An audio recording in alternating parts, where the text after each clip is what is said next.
It's your boy Troy. What's going on, guys? It's Pete. So, man, this is GK here. How we doing? And welcome to the From the Sideline podcast. Now, you guys see, last week it was just, well, the other day, it wasn't last week, it was just myself. But I got some guests on, some other New Jersey natives. And once you guys start with Pete, you go ahead and introduce yourself. Yeah, what's going on, guys? I'm Pete. Sports is my life. That's why we on here right now talking. That's what it's all about. Giving you guys that knowledge, that insight, and let's keep the flow flowing. All right, GK. Yeah, I'm GK from Atlantic City. I work for mosportsnetwork.com, also culturehub.com. Follow sports every day. Play sports still, not every day, but a few times a week. And, mostly football is my focus, but I'm a basketball fan too, so let's get after it. Word. That's good. How you fellas doing good today? You ready to get into these topics? We got some good topics, man.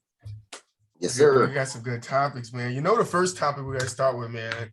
Curry done schooled Trae Young, man. I mean, he straight schooled him. He kind of told him, like, not your time yet, bro. I'm still here. 50 to 28.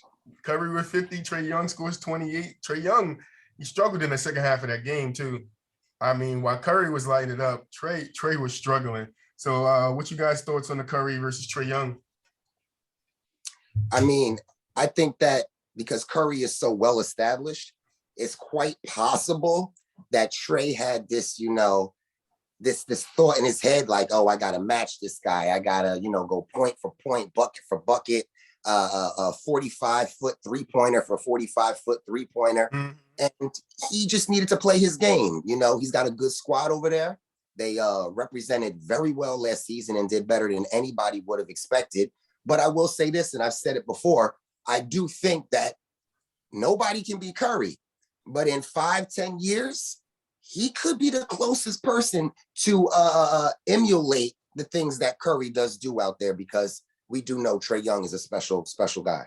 Yeah, his play style is kind of similar. It's different in his own right, but it's kind of similar to Curry when you're talking about three-pointers taking the depth of the three-pointers, the range he can hit from, because he's very good from outside. He is very good from outside. And I think you touched on something that's very important. He could have got his own head, like, I got to outshow this dude, show him that, I'm next in line. And then he kind of hurt his team, But, I mean, Golden State didn't play, the rest of the squad didn't play too well. So it was all Curry, if you really look at it, because I watched the game. It was one of the games that I actually watched. Curry went off, but Jordan Poole had a subpar game. Lee had a subpar game. So what is your thoughts on that, GK? So I looked over, I rewatched the game and looked over the quarter by quarter. And actually the Hawks won every quarter except the third. So the Hawks won the first, the second. They lost the third by a lot, like 41 to 20. Yeah, 41 to 20 in the third. And they won first quarter, second quarter, and fourth quarter. And the first half, Trae was he was keeping pace with Steph. And then the third quarter comes along, Trae only has 7, Steph has 18. Fourth quarter was the problem for Trae. Zero in the fourth. So, but I also noticed the Warriors, they were making adjustments. They were like changing up the defenses, giving them different looks so that they couldn't, consistently figure out what to do. So they were playing zone, they were going back to man. So that's probably part of the reason why Trae fell off in the second half. But yeah, like the first half, they went into halftime with the lead, and it looked all good for Atlanta, and it looked like Trae was their stats were like Trae was 11 for 20, 4 for 8 from 3. Steph was 14 for 28, 9 for 19 from 3. So they were both about 50% in both aspects. 9 assists to 10 assists, so that was close too. And the turnovers was similar too, 4 to 2. Yeah. So not huge differences. It wasn't a big turnover game. Yeah, no, it was, everything was pretty close. It was really just that one third quarter that made everything go. Yeah, that was a bad third quarter, man. Yeah, and honestly, I think I just attribute that to the fact that Steph is like that vet, right? Yeah. And Trae's so much younger. So just to have that consistency throughout a full 4 quarters, Steph shows that he can do that, and Trae's still trying to figure that out. You know what else too? I feel like Trae's got to figure out tonight doesn't have to be my night to score. I can still impact the game, getting everybody else involved. Whereas Curry knows tonight I need to score, tonight I don't. Even though it seems like every night Curry needs to score, Yeah. but he still can know, all right, I need to facilitate, I need to distribute, I need to get this guy involved. Because now with the emergence of Jordan Poole, okay, and you also got Wiggins, these are guys that, you know what, you got to put the ball in their hands and trust them, because these are guys that can score as well also. And that takes some of the load off of Curry as well. I totally agree. But when they play together, they play well. Oh, they do. The Warriors are really looking like the championship Warriors. And it's like, we don't know what Klay's going to look like when he come back, but it's like, we can only speculate, and we know he's a shooter. So we know if all else, he's going to shoot. He's going to be able to shoot the ball. You understand? So if he come back and he can contribute 20, close to 20, I see them being a problem in the West, because the Lakers, I do think the Lakers are going to be there. I'm not going to jump the ship on the Lakers. I mean, they got three top guys. They got three top guys, and when you got three top guys, they figure it out. It wasn't all roses in Miami. It wasn't all roses in Boston with our big three. It wasn't all roses, out there with the Warriors and their big three. So it's like they're gonna hit bumps, and I think Westbrook just has to figure it out. But with the Warriors, it's like that cast's been together a year, and it's like the most well put together, cast right now, if they stay healthy, because injuries are still part of the game. One thing that I've been seeing this for years anyway too, and people don't talk about it a lot, is sometimes I think the Warriors are more dangerous when Draymond brings the ball up. When Draymond brings the ball up, man, it's like, oh gosh, somebody better have their track shoes on to keep up with Curry, because he's running all over the floor trying to get open, off screens, he's everywhere. He might be in the corner, he might be at the top. He's just all over the place. So it's like when the ball's not in Curry's hands, sometimes he's even more dangerous that way. Yeah, one of the notes I took on the game was Curry is a monster at moving off ball. Like the way he gets open. It was this play in the third quarter where he cut over wing to sideline, then cut down and bounce pass layup. I was like, the guy just moves so well. It's just amazing. Like to go through what Curry's been through, because people forget, Curry's first couple of years, he was that guy, but he wasn't this guy yet. But he dealt with some injuries, and then he found himself. And I think that's why I give the Warriors a lot of respect, because they kept their core guys together when they got Steph, Klay, and Draymond, and they figured it out. And they went 1-1 with a LeBron team that everybody thinks that because LeBron is on it, they automatically win. And then they come back next year to lose, then they go get another piece. And now they're like, all right, let's do it again. And then they win 2 straight. So I think I don't fault, nobody over there in Golden State for Kevin Durant going there. He was a free agent. He didn't ask for a trade. He did his duties over there in OKC. They lost a 3-1 lead, and he went to join Curry. And in today's basketball, that's a part of the game. As much as people don't like it, that's a part of the game. So I like to see, people like Steph, Giannis staying with the Bucks was a big thing for me, because you don't really have homers anymore. Like Kobe was a homer. Like you don't really have homers anymore. So it's good to see that. Well, I know, sometimes I feel like a player can, have in his head what everybody on the outside says about him. Oh, you guys weren't good till you guys got Kevin Durant. And in all honesty, all they got to do is say, well, hold on a minute. We won one without Kevin Durant. We got one without. But people would then knock them and say, Love and Kyrie was injured. Yeah. Oh, so what? So you're trying to say Matthew Dellavedova ain't a great point guard? Hey, Matthew did his thing for a little bit. He did his thing for a little bit, but I get it. I get the argument. Absolutely. Yeah, but that's people's go-to, man. Is oh no, he didn't have his best 2, supporting cast. And Curry only won when the team when it was stacked for him.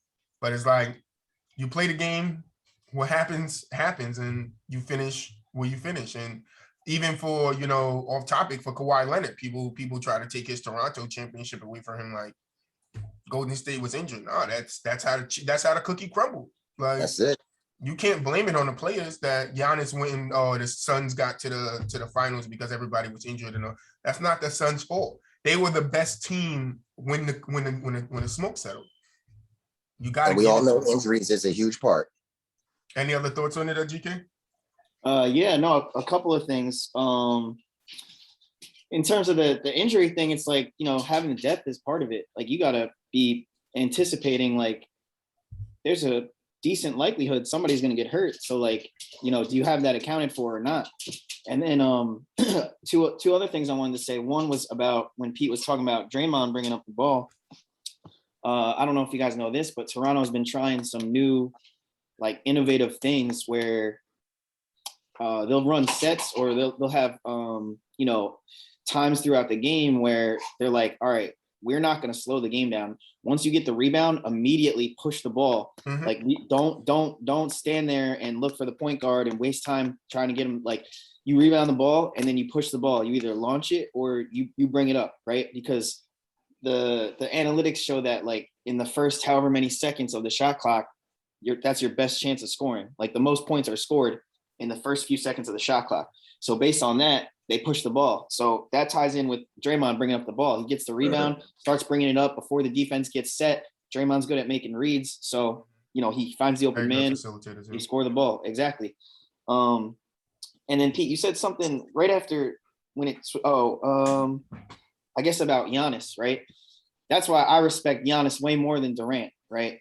Because Durant is just like succumbs to the loss. Like, he was up 3-1, and rather than saying, like, run it back, I'm gonna just get them next time, he decided that he's just not gonna be able to win. So rather than trying to get better, he just leaves and goes and does something else. Versus Giannis, he's like, all right, let me just get, like, Drew Holiday or whatever, right? And then even from last year to this year, Giannis is like, all right, they're saying I can't shoot. They're not respecting me from the perimeter. It's harder for me to get the lane. He spends all off season learning how to shoot, and now look at him. He's really shooting now. He's hitting. So he's going to be a problem because he's still young. And if he just does that again next summer, like, increases his shot even more, then he's going to be a problem. So, you know, that's why I respect him the most. Yeah, that's a good point. I mean, I feel like all you heard in the playoffs, especially from guys like the Charles Barkleys and all of them, you know, stop shooting the three, stop shooting the three. And they're only saying that because they see how easy he can get to the basket. Yeah. It's not that I would necessarily say he's a bad three-point shooter. I get it. We can go pull up numbers and look at averages and things like that and percentages. But I actually don't have a problem with the guy shooting the three. But I do understand when you can get to the basket as easy as he can, literally in 2-3 steps, one dribble and he's there. Abandon the three. It ain't even necessary kind of deal. You know what I mean? But he can shoot, though. I still think he can shoot, man. Well, yeah. I mean, this year compared to last year, like, he just spent all summer working on it. He made a whole new shot so that he can do this. And that's going to help him drive because they're leaving him. They're still leaving him the way they left him last year. They're leaving him on the three, and then he's knocking him down. So at some point or other, they're going to be like, we can't leave him. He's just going to knock it down. And then as soon as they step up forward, he's going to be able to hit the blow by right by him. Yeah, see, so I got two questions for you, KD. One, GK at KD. GK, going back to KD. That's KD over there? That's KD over there. Going back to KD going to the Warriors, where does he fit any other team like he fit with the Warriors? I mean, I can't remember off top, but I remember at the time I was like, go anywhere. Because he was coming to Boston. Boston was one of his things, and I'm a Boston fan. Yeah. As you can see, Larry behind me. I'm a Boston fan. So, I mean, I don't even think KD comes and he wins championships. I'm not saying that. But what I'm saying is he doesn't fit the way he did with Boston or any other team the way he did with the Warriors. And I think that was KD's biggest thing, his fit. What fits him right. And Golden State just happened to be the top team, and he happened to fit with that team. Look how well he gelled with them right off the bat. Like, he goes in and is effortless. I don't think it's like that right in the other team. I think he goes in and he has to find what the team needs and what the players around him can do, how consistent they are. With the Warriors, he already knew. So, and then going to play like a street type of freedom ball where you just kicking it around, finding the open man, that fit his game to where he didn't really need to do much. Like now when you see him on the Nets, he has to dribble, work for a shot, and then he's taking tough pull-ups. He can make them. He's efficient as hell. I'll give him that. But the system in the fit with the Warriors, I think, was the main reason why I can be okay with him leaving and going to the Warriors. Because was his fit better with OKC? I don't think so. I think they tried, and it didn't work. And I think his contract was up and he fulfilled his obligation there. So the best fit for him next would have been the Warriors. Well, I know KD made it perfectly clear. If the Warriors don't blow that 3-1 lead to the Cavs and they actually win that championship, Oh, he doesn't go there. He doesn't go there. Mm-hmm. He does not go there. And another thing when you say about fitting, right? Let's say, for instance, if KD goes to a different team, he don't go to the Warriors. Let's just say he goes to some bums and he tries to make them better. He's going to go to that team and just do whatever the heck he wants because he's KD and he's the only superstar on the team. But then you go to a team like the Golden State Warriors that has the superstars already on there. Mm-hmm. What made that work was they were willing to take a back seat to KD because Curry, as we know, is the number one superstar. Clay is right there behind him and Draymond is right there with him. But they all said, you know what? As superstars as we are and as much as we contribute and bring to this team, you know what? We're going to take a back seat. KD's now our guy. And if you have guys that are willing to do that, when you're the new guy coming in, that can make that fit that you're talking about so much better and so much easier and a much easier transition because you have guys that are willing to do that. Because let's be real. If Curry went to ownership and management and said, you know what, man, I don't want KD coming here, KD probably don't come. Yeah, 100%. So you got some guys that had to check their egos at the door and say, you know what, this is the better of our team. We're going to end up getting 2 championships out there. You know what? I'm going to take a back seat, bring him on in, let him do his thing. GK? Yeah, so I agree with everything you guys said. But I do also think if KD went to another contender, like he maybe still would have got a championship. You got to remember, he was a league MVP, yeah, absolutely. like a league MVP that joined a 73 win team. So like that lost in the finals though. That's big though. Because when you play for a ring. Like I get everybody's little soliloquies about like it's not all about accolades, but when you play the game, that's what you play for. It's like if you took away the championships, what is everybody playing for? Okay, but hear me out, right? I also take into account like testicular fortitude. Mm-hmm. So when it comes to that, KD's is on 0 and I just think it's a bad example for young kids today because basically it was like the bully punched you in the mouth and then instead of punching back, you just join up with the bully and be his little sidekick, right? So for me, like I got an asterisk on his Warriors rings because the other example I give is like, right, like let's say you're young, right, and then all of a sudden you go brag to your boys like, oh, I'm the first one to lose my virginity, da da da da. Mm-hmm. Turns out that you paid for a prostitute. Mm-hmm. Like, so did you really, or is it kind of asterisk? And for me, that's how it is. That's interesting. That's interesting. Yeah, it is very interesting. That's interesting. Like I said before about Giannis, he did it all on himself and just he improved his own game and improved his own team. So that's why I respect it. Listen, you got to give Chris Middleton some credit over there too, because even though Chris Middleton that's was always been his inconsistent in the teammate, playoff, he stepped up when he was needed. Hell yeah. Listen, going into the big contract that Giannis signed a year ago, right before the championship, they weren't 100% sure that he was going to stay around. And Giannis said, you know what? This is my home. You guys have treated me well. Mm-hmm. You let my brother be on the team when he probably shouldn't be. Nah, he hustles. He got a lot of hustle in him. No, he got a lot of but nobody else was going to put him on the team. The other brother got on the team. That's true. Okay, and where's he at now? Overseas. Yeah. Oh, man.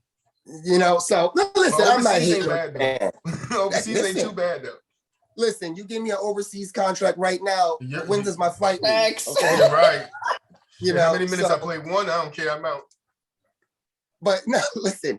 They took care of Giannis, and it's nice to see once in a while a player show some loyalty to the fan base and the city that raised them. Is the best way to put it. That's true. I can agree there. But let's get on to the next topic. Enough about Giannis. Yeah. Did you guys see the Morris and Jokic little scuffle? Mm-hmm. Oh man. If that's what we call a scuffle, okay. Yeah, I saw it. I mean, we could call the damn Miles Turner and Rudy Gobert yesterday a little scuffle. Them niggas was hugging. Because I don't know if you guys seen that, but they literally grabbed each other and was tussling. Like I never seen that all my days in the hood, bro. Like never seen it. But NBA fighting is a different type of fight. So So Morris gives Jokic a hard foul. I would agree there. Jokic then gives him a Kamehameha. He gave him straight Kamehameha. Listen, you watch the Conor McGregor fight against Cowboy when Conor was just. That's what Jokic got it from. He's like, if I could get one big one, oh, it's over. He hit him right in the middle of the back too with it. Oh man. So do you think Jokic reaction was justified? So it's a weird point I'm gonna give here. For the shot that Jokic took, probably not justified. But for the reputation of the Morris brothers, absolutely justified. I think both of them are two dirty players. I've been saying that for years. I don't trust either one of them. I wouldn't turn my back on either one of them. They always mouthing off. They always in the middle. Listen, if they on your team, that's great. You want a guy like that you know is gonna have your back when something goes down. But at the same time, I think they're dirty. I think that they're always in something. No matter what team they're on or who the player is or whatever, they always got something to say. They're always in the middle of things. And, we're not out there. The microphone don't always pick up exactly what the players are out there saying. So we don't hear it all and stuff like that. But I'm going to be honest with you. Jokic ain't that kind of guy, man. And if you can piss him off, you must have did something really wrong. No, Jokic got a little track record, though. I know what you're gonna say. You're talking about that game in the playoffs last season, right? Nah, he got a little track record before. he got a little track record, bro. He got a little track record over in I think another game. It was either Euro overseas or summer league game, some type of game. He did the kind of same thing to somebody else. So not the smack to Cameron Payne, I think is what you talking about. Yeah, that's what that kind of was out of frustration, but also could have been like an accident. Well, listen, was all of his instances that you're talking about, Troy, was it all from retaliation or? No, not the Cameron Payne one. I don't think that was from retaliation. He was frustrated. He was frustrated. Yeah, he was just frustrated. Listen, it's real simple, right? Just like the Morris brother, we could argue the same thing. Morris brother was frustrated. Listen, sometimes it's not the right route to take, but when you getting cooked all night by a joker that looks like he has no athletic ability at all, and he's got a gut hanging off of him, you know what? My only move against you is to throw a cheap shot. And Jokic, besides his height, don't look like your everyday basketball player, okay? And he lost weight. That boy did drop some pounds. That's what Zion need to do, side note. He's an MVP. He's top 2 center in our league. He's making more money than the Morris brothers are making. You know what? I think a little hating's going on. That's just me. No, I think it was just frustration. What you think, GK? Yeah, I mean, I think it's been building up. I didn't the Morris brothers and Jokic have previous like instances where they were getting on each other's nerves. I'm not positive, but I think so. And then the other thing is the Morrises have this history, like we were saying, right? And honestly, Richard Jefferson said it best, like, if Morris doesn't do that, then Jokic doesn't do that. That's true. I did see that. So it always seems like the Morris brothers are the instigators. Like, they're always the one getting under people's skin, like, same as, like, Pat Beverly and stuff. I was just about to say that, Pat Beverly. Yeah, they're like taking the court, and that's what they're trying to do. Like, they're trying to get under your skin. They're trying to do that. But honestly, I don't think Jokic was right for retaliating, but I can see why he did it definitely, because watching that replay back, like, Morris literally took his shoulder and rammed into his ribs because he raised up to throw the ball or shoot the ball or whatever. And he went like, he just rammed his shoulder right into the ribs, bro. And I don't know. I'm sure you guys have been hitting the ribs before, and that's not fun. So I can see why it set him off. I mean, I used to play ball, so it would have set me off too. But it's like, in that moment, you don't think, and I think that's what Joker is guilty of. He didn't think about his reaction having a consequence. I mean, because it speaks volumes that Joker got suspended and Morris got a $50,000 fine. Well, that speaks volumes, because I don't think, like you said earlier, Pete, I don't think Morris' foul was equivalent to Joker's foul. I think Joker literally was like, this ends now, and tried to like take him out. Like, literally, he like the way he hit him with his shoulder, he tried to take him out. Like, he was done. He was finished. Whatever beef they had before or what they were going through previously, he was over. He was over with. Like, It was like he was losing. Here's my question. Was Morris faking on the floor, or was he hurt that much? Nah, that shit hurt. That hurt, right? Okay. That shit hurt. I'm telling you, from a street baller who now my body's fucked up because all I did was take hard fouls, bro. Like all I did was take hard fouls, hit my head, all that shit. So I'm telling you, that type of shit hurts. And his neck, when his neck snapped back and came forward, I'm telling you, all that shit hurt it. And when he got up and his chest probably felt numb, because when you seen him on the ground, he started going like this. So his hands went numb. So if his hands went numb, where he got hit went numb too. So that's what I'm saying. Like, nah, he hit some nerves there. And you're talking about how much damage. And you're talking about 250 pounds coming at you too. Yeah, I mean, that's a shoulder bone too. You got to think about that into your spine. So, because it hit him dead in the middle. So your spine connects all your shit. So if he felt numbness, put it like this: if there was any thought in his head of rolling on the floor, getting up and coming at Jokic, I think there was a part of him that said, you know what, let me stay down a couple extra seconds because this ain't no small guy I'm coming after. Could be, but I don't think they're scared about it. If you watch with I don't know if you guys watch a podcast called Play Choice. Shout out Play Choice. It's this guy named Shaq on there. He's a overseas, not your European player.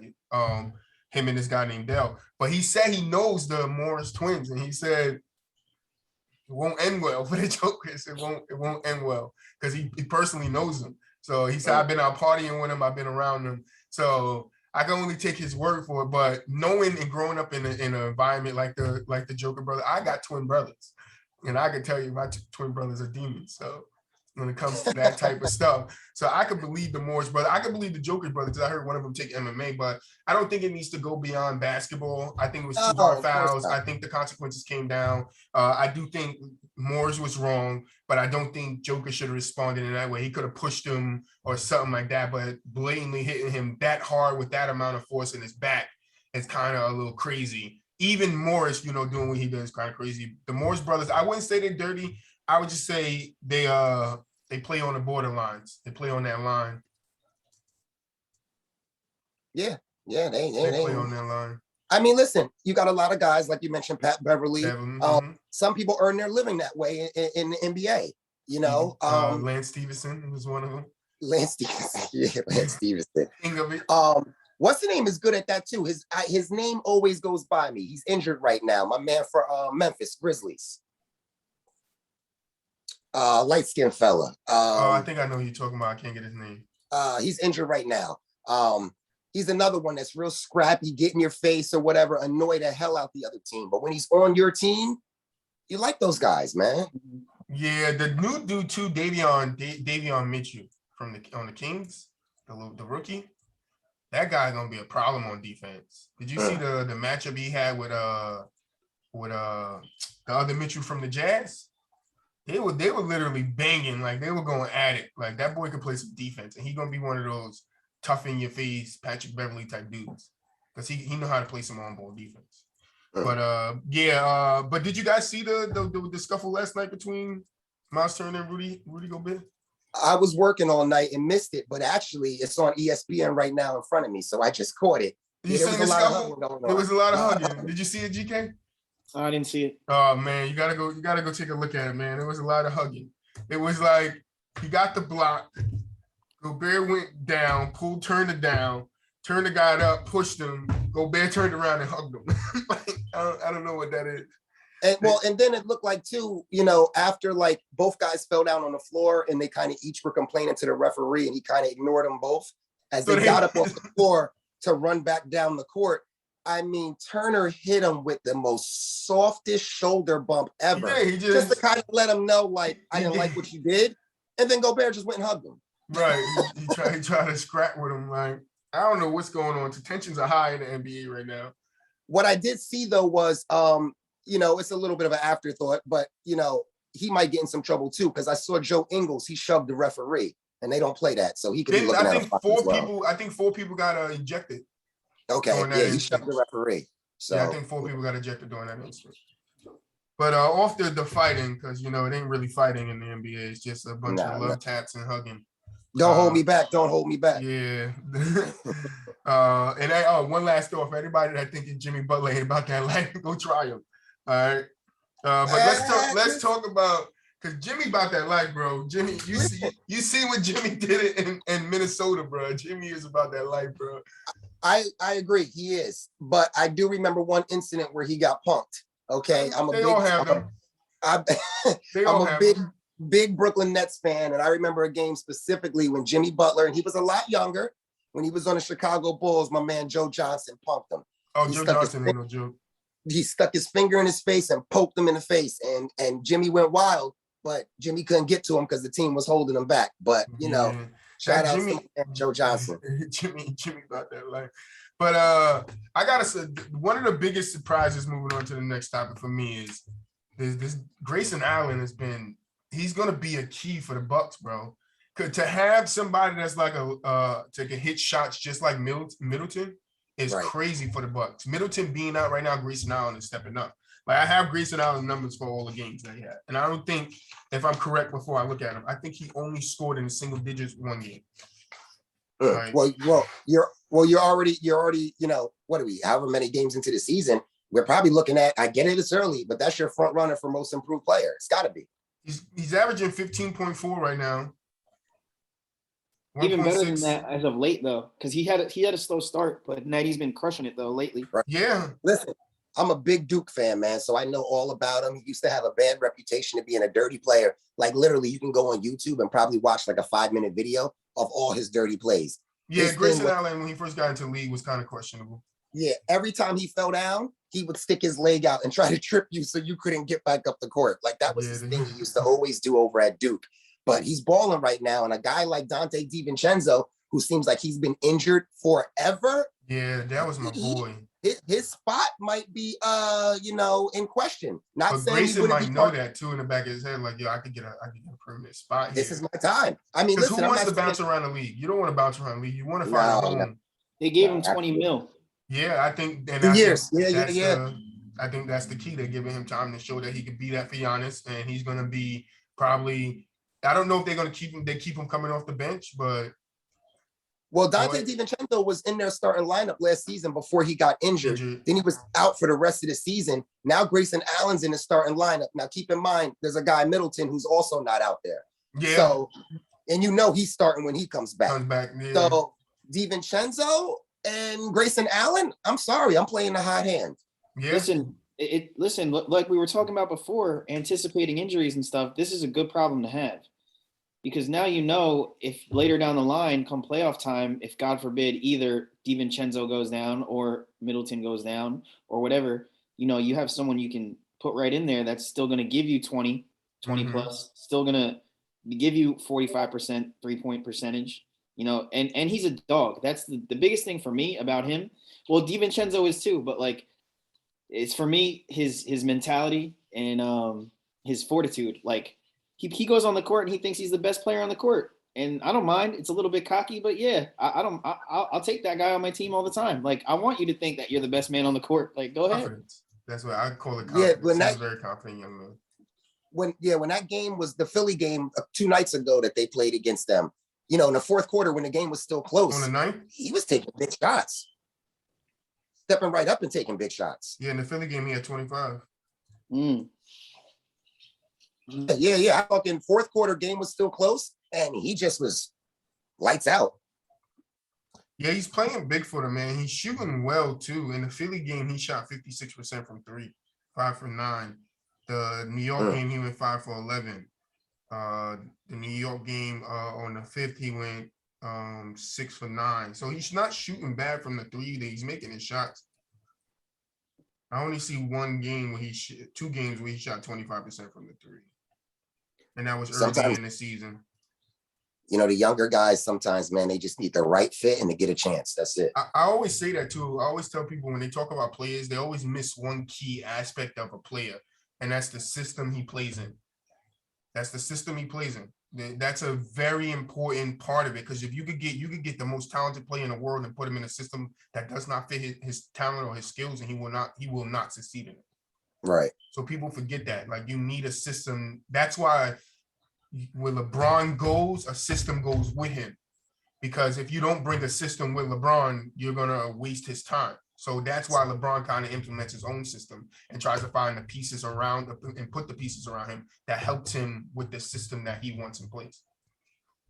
For those other guys, like you were talking about, I think that's everything. Like situation, timing, circumstances. That's so important.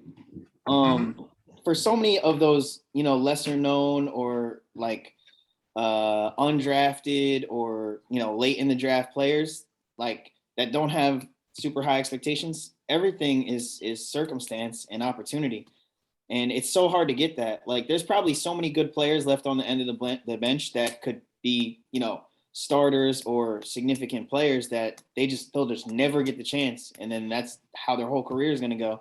So a lot of it is luck. If you're not that high draft pick or have high expectations, then you need to get a little bit lucky. Like even Jeremy Lin, for example, I don't know if you guys saw the doc on him, but it was like it came down to a matter of hours for him to have that Linsanity run, because the Knicks had an injury, the Rockets waived him, like everything that went down to lead up to that was like within the hour, like within hours. And like so many dominoes had to fall in order for that to take place. Otherwise, he probably never would have like had any minutes in any game. Like so many things had to happen. This amount of injuries on the Knicks, the Rockets waived him, the Knicks get him like that same day. Like another injury happens, then he just finds his way into the game, and then it's But like sometimes all you need is that one moment.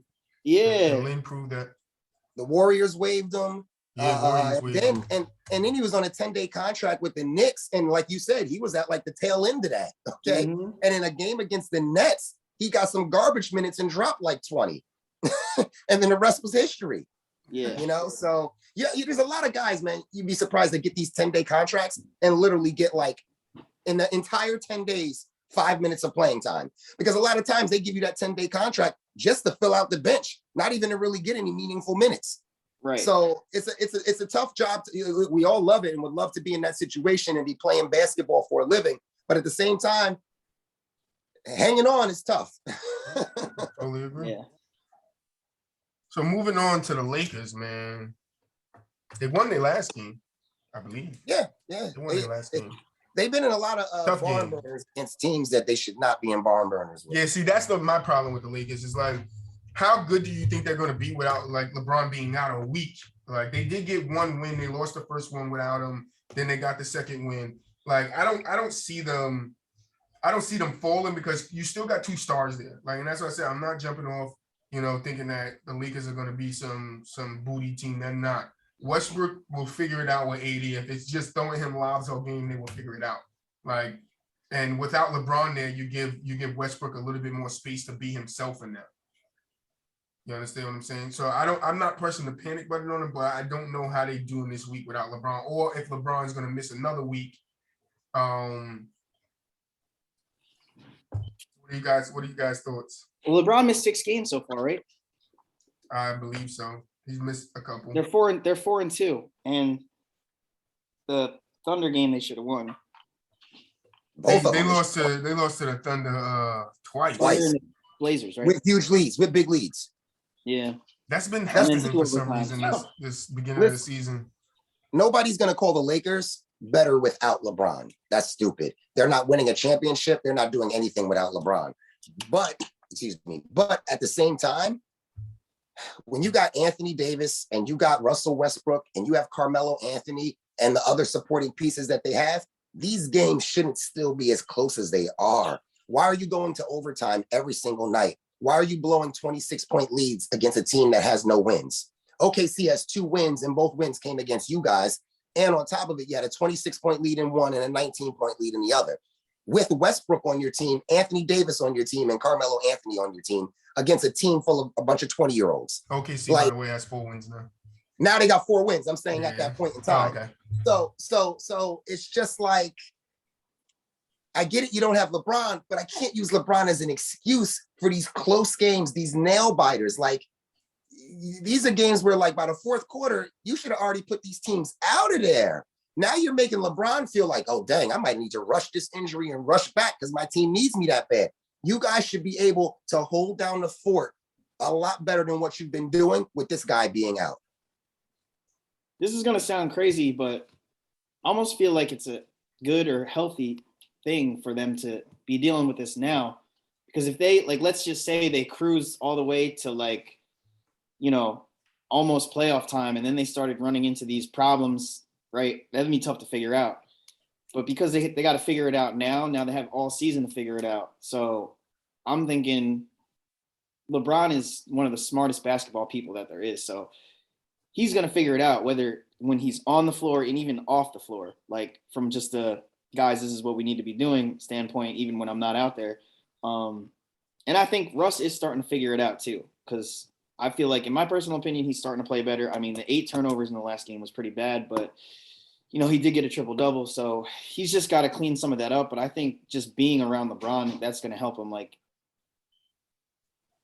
can he veer away from that? I don't know, because his whole career he's been that guy, like triple-double, but almost quadruple-double because he almost got 10 turnovers. So is that fixable? I don't know. Hopefully it is for the Lakers' sake. But, like we saw when LeBron went to Miami and they struggled the first half of their first year, and everybody was like, oh, maybe this isn't going to work, blah, blah, blah. But I don't believe that for a second. I think come playoff time, LeBron's going to have it all figured out, whether he's healthy or not healthy, or whoever's out there, whoever's not, just in terms of like philosophy and like, hey, this is what we need to do to be an efficient team and be competitive. Like they're going to have it figured out by then, chemistry, all that. So it's still too early for me. Yeah, definitely early. I'm a big Nets fan. I'm gonna compare this to the Nets situation. I think at some point in time, middle of the season, I won't say end of season, because I think this is something that needs to be discussed before that. But I feel like they need to do what the Nets kind of did when Harden came over. Right out the gate, no issues, no nothing. Kyrie said, James Harden, you're our point guard. No, we're not going to have that issue. Well, over here with the Lakers, it's almost the same thing. Westbrook and LeBron played the same position. They need the ball in their hands. They bring the ball up and they get everybody involved. They are point guards. Even though LeBron don't look like a point guard, LeBron is a point guard. Okay. Now, yes. And somebody at some point in time, when you have 2 point guards, 2 starting point guards in your starting lineup, at some point in time, somebody's going to have to say, listen, you're shooting guard, I'm point guard. I'm going to bring the ball up more times than you are, or I'm going to do it this game and you're going to do it that. It can't be like, sometimes, because if that was the case, it would have never worked with Harden and Kyrie, even though we didn't get to see a large sample of it because of the injuries and all of that. And we're not obviously seeing it now because of what's going on. But it's tough when you got 2 guys that average 10, 11, 12 assists a game pretty much their entire career. Mm-hmm. And now it's like, well, who does that job? You know what I mean? And to be honest with you, do I really want Westbrook as my shooting guard when the man ain't the greatest shooter in the world? That's true. Any thoughts on that, Keegan? Yeah, I mean, I also think this is a good problem to have, because honestly, I think either guy could play off ball. They just need like reps at doing it. They just need to commit to, like he said, like, this is what it's going to be. Like Kyrie said, go ahead, Harden, like you can bring the ball up, whatever, and also I think maybe if just Russ takes minutes off of the starting unit and puts them onto the second unit, that way he can be ball dominant.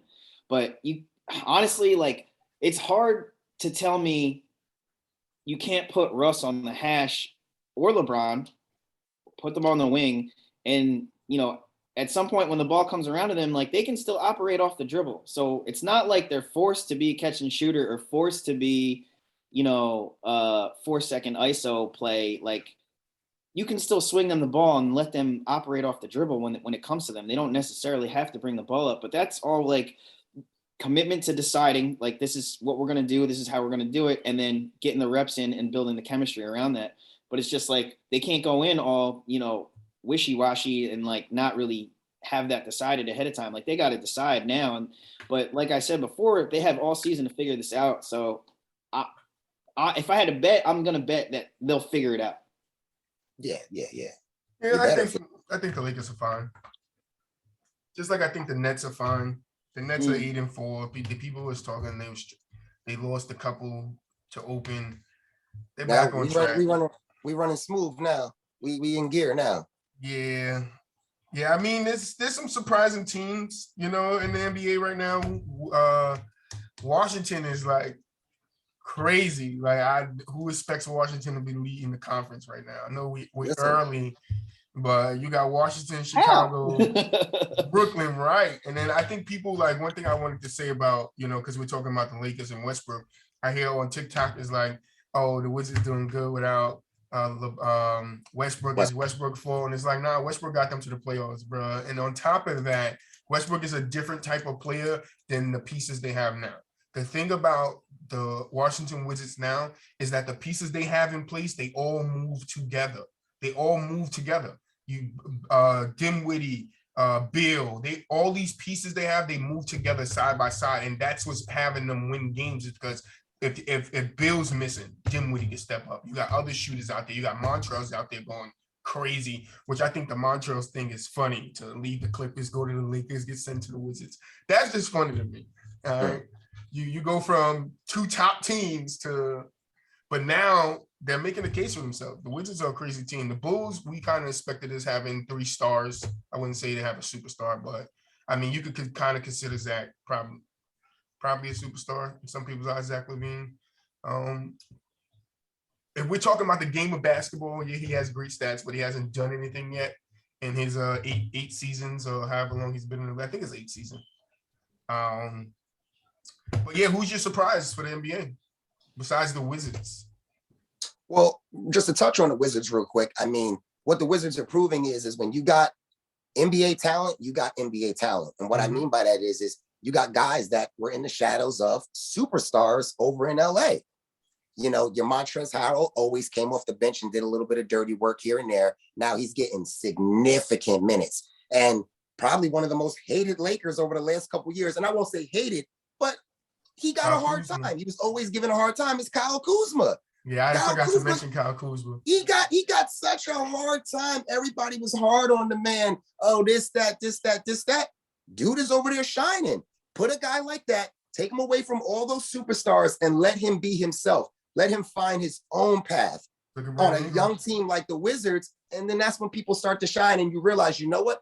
All that bad we had to say about him, he wasn't a bust. He just didn't get that time in those minutes because of the other guys he was playing with. So what the Wizards have done, breaking the team up a little bit, but still keeping Bradley Beal, getting rid of Westbrook. The team is young and they look really good.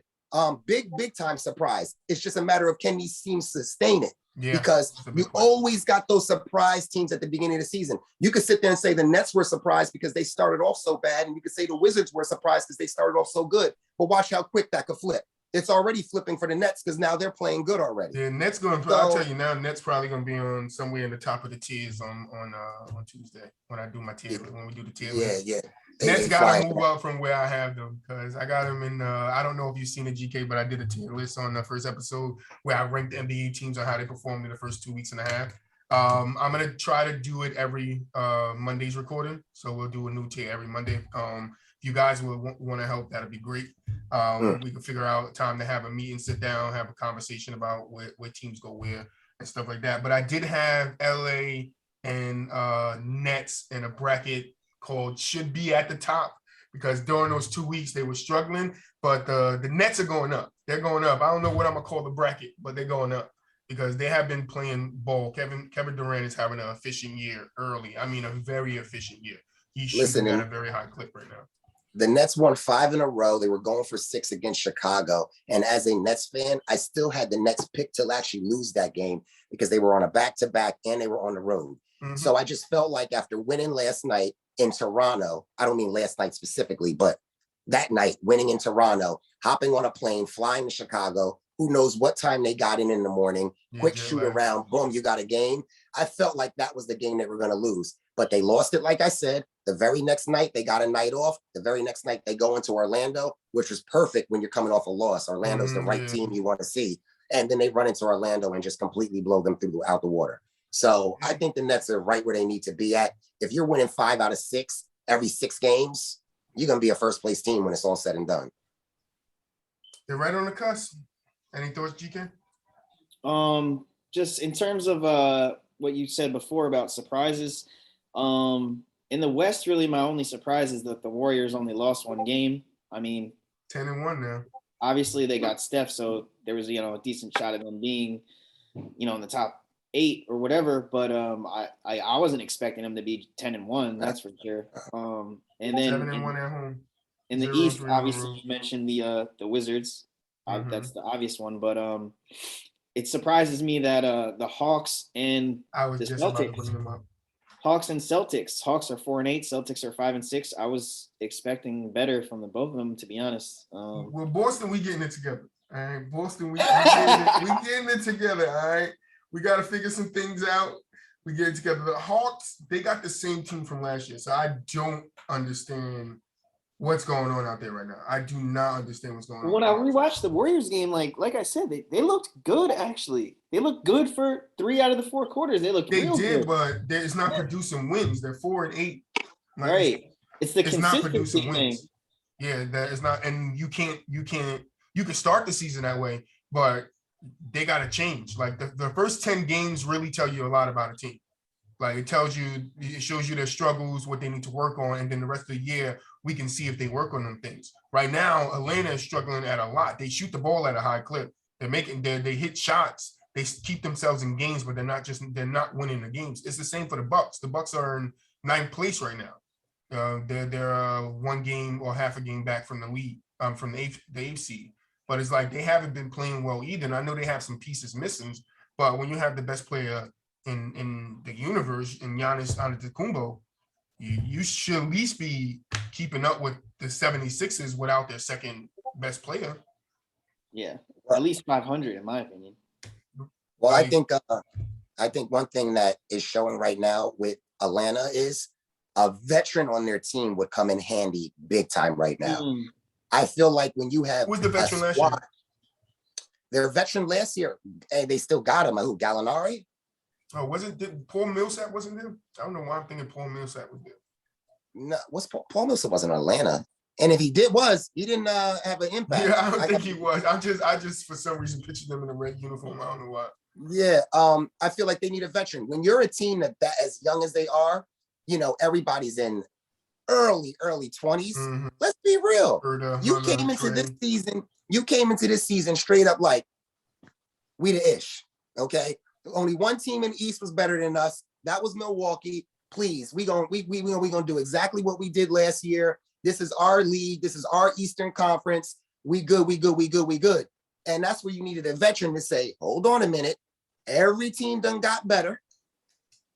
We gonna have to show that this wasn't a fluke, because everybody thought it was a fluke because nobody had Atlanta going that far anyway last season. Mm-hmm. So a veteran to calm everybody down and say, listen, guys, relax, take it one day at a time, go back to what we did last season, I feel like will get them running the way they need to be running, because the talent is there, the youth is there, they're just not putting it together right now.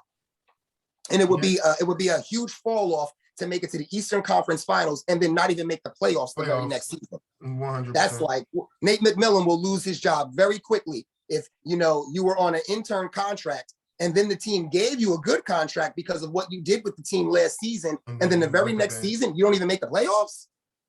He'll be out of there quick. Pete, I agree with you 100% about the veteran thing, because like we were saying before, like playing 36 good minutes of basketball, it's not always going to get you the wins. Like you need to play 48. And I think having that veteran would solidify consistency and, mental state of mind throughout 48 minutes of basketball and throughout the duration of a season, because like I said, flashes of like on the court for 3 quarters, I saw that playoff team that we saw last year. Mm-hmm. But 1 quarter meltdown is all it takes to not get the win. So like, and I do attribute that to, maybe not having the veteran to like say like, let's keep our composure when they go on their run and they go up 10, we need to get into a timeout. We need to like reset and then make adjustments. And then, hey, everybody just do their part, stay calm. Let's go back out. And now let's go on our run. Where the game against the Warriors, they went on their run and then there was no coming back. It was like they were mentally defeated at that point. Yeah, third quarter was a bad quarter. It was bad. It was the end of the game. Like third quarter was the end of the game for them. Yeah. They didn't fight back enough in the fourth quarter to even make it seem like when you're watching the game that they had a chance to win the game. Like in my eyes and me watching it, and I took a lot of notes on it, it didn't seem like it didn't seem like they had enough fight in them, what I like to call it. Like the Bulls. The Bulls, I love them at the end of the games because they fight, they claw, and they try to be the best team to come out on top. Like they give you all they got, because even the game versus Dallas, they didn't have a great fourth quarter. Like Bulls did not have it, but they did enough to keep their lead to where Dallas and a talented person like Luka doesn't go for more than 20 points. Bro, they got DeRozan, that veteran that That's true. the Hawks are lacking, right? And then Lakers, also Caruso spent all that time with LeBron.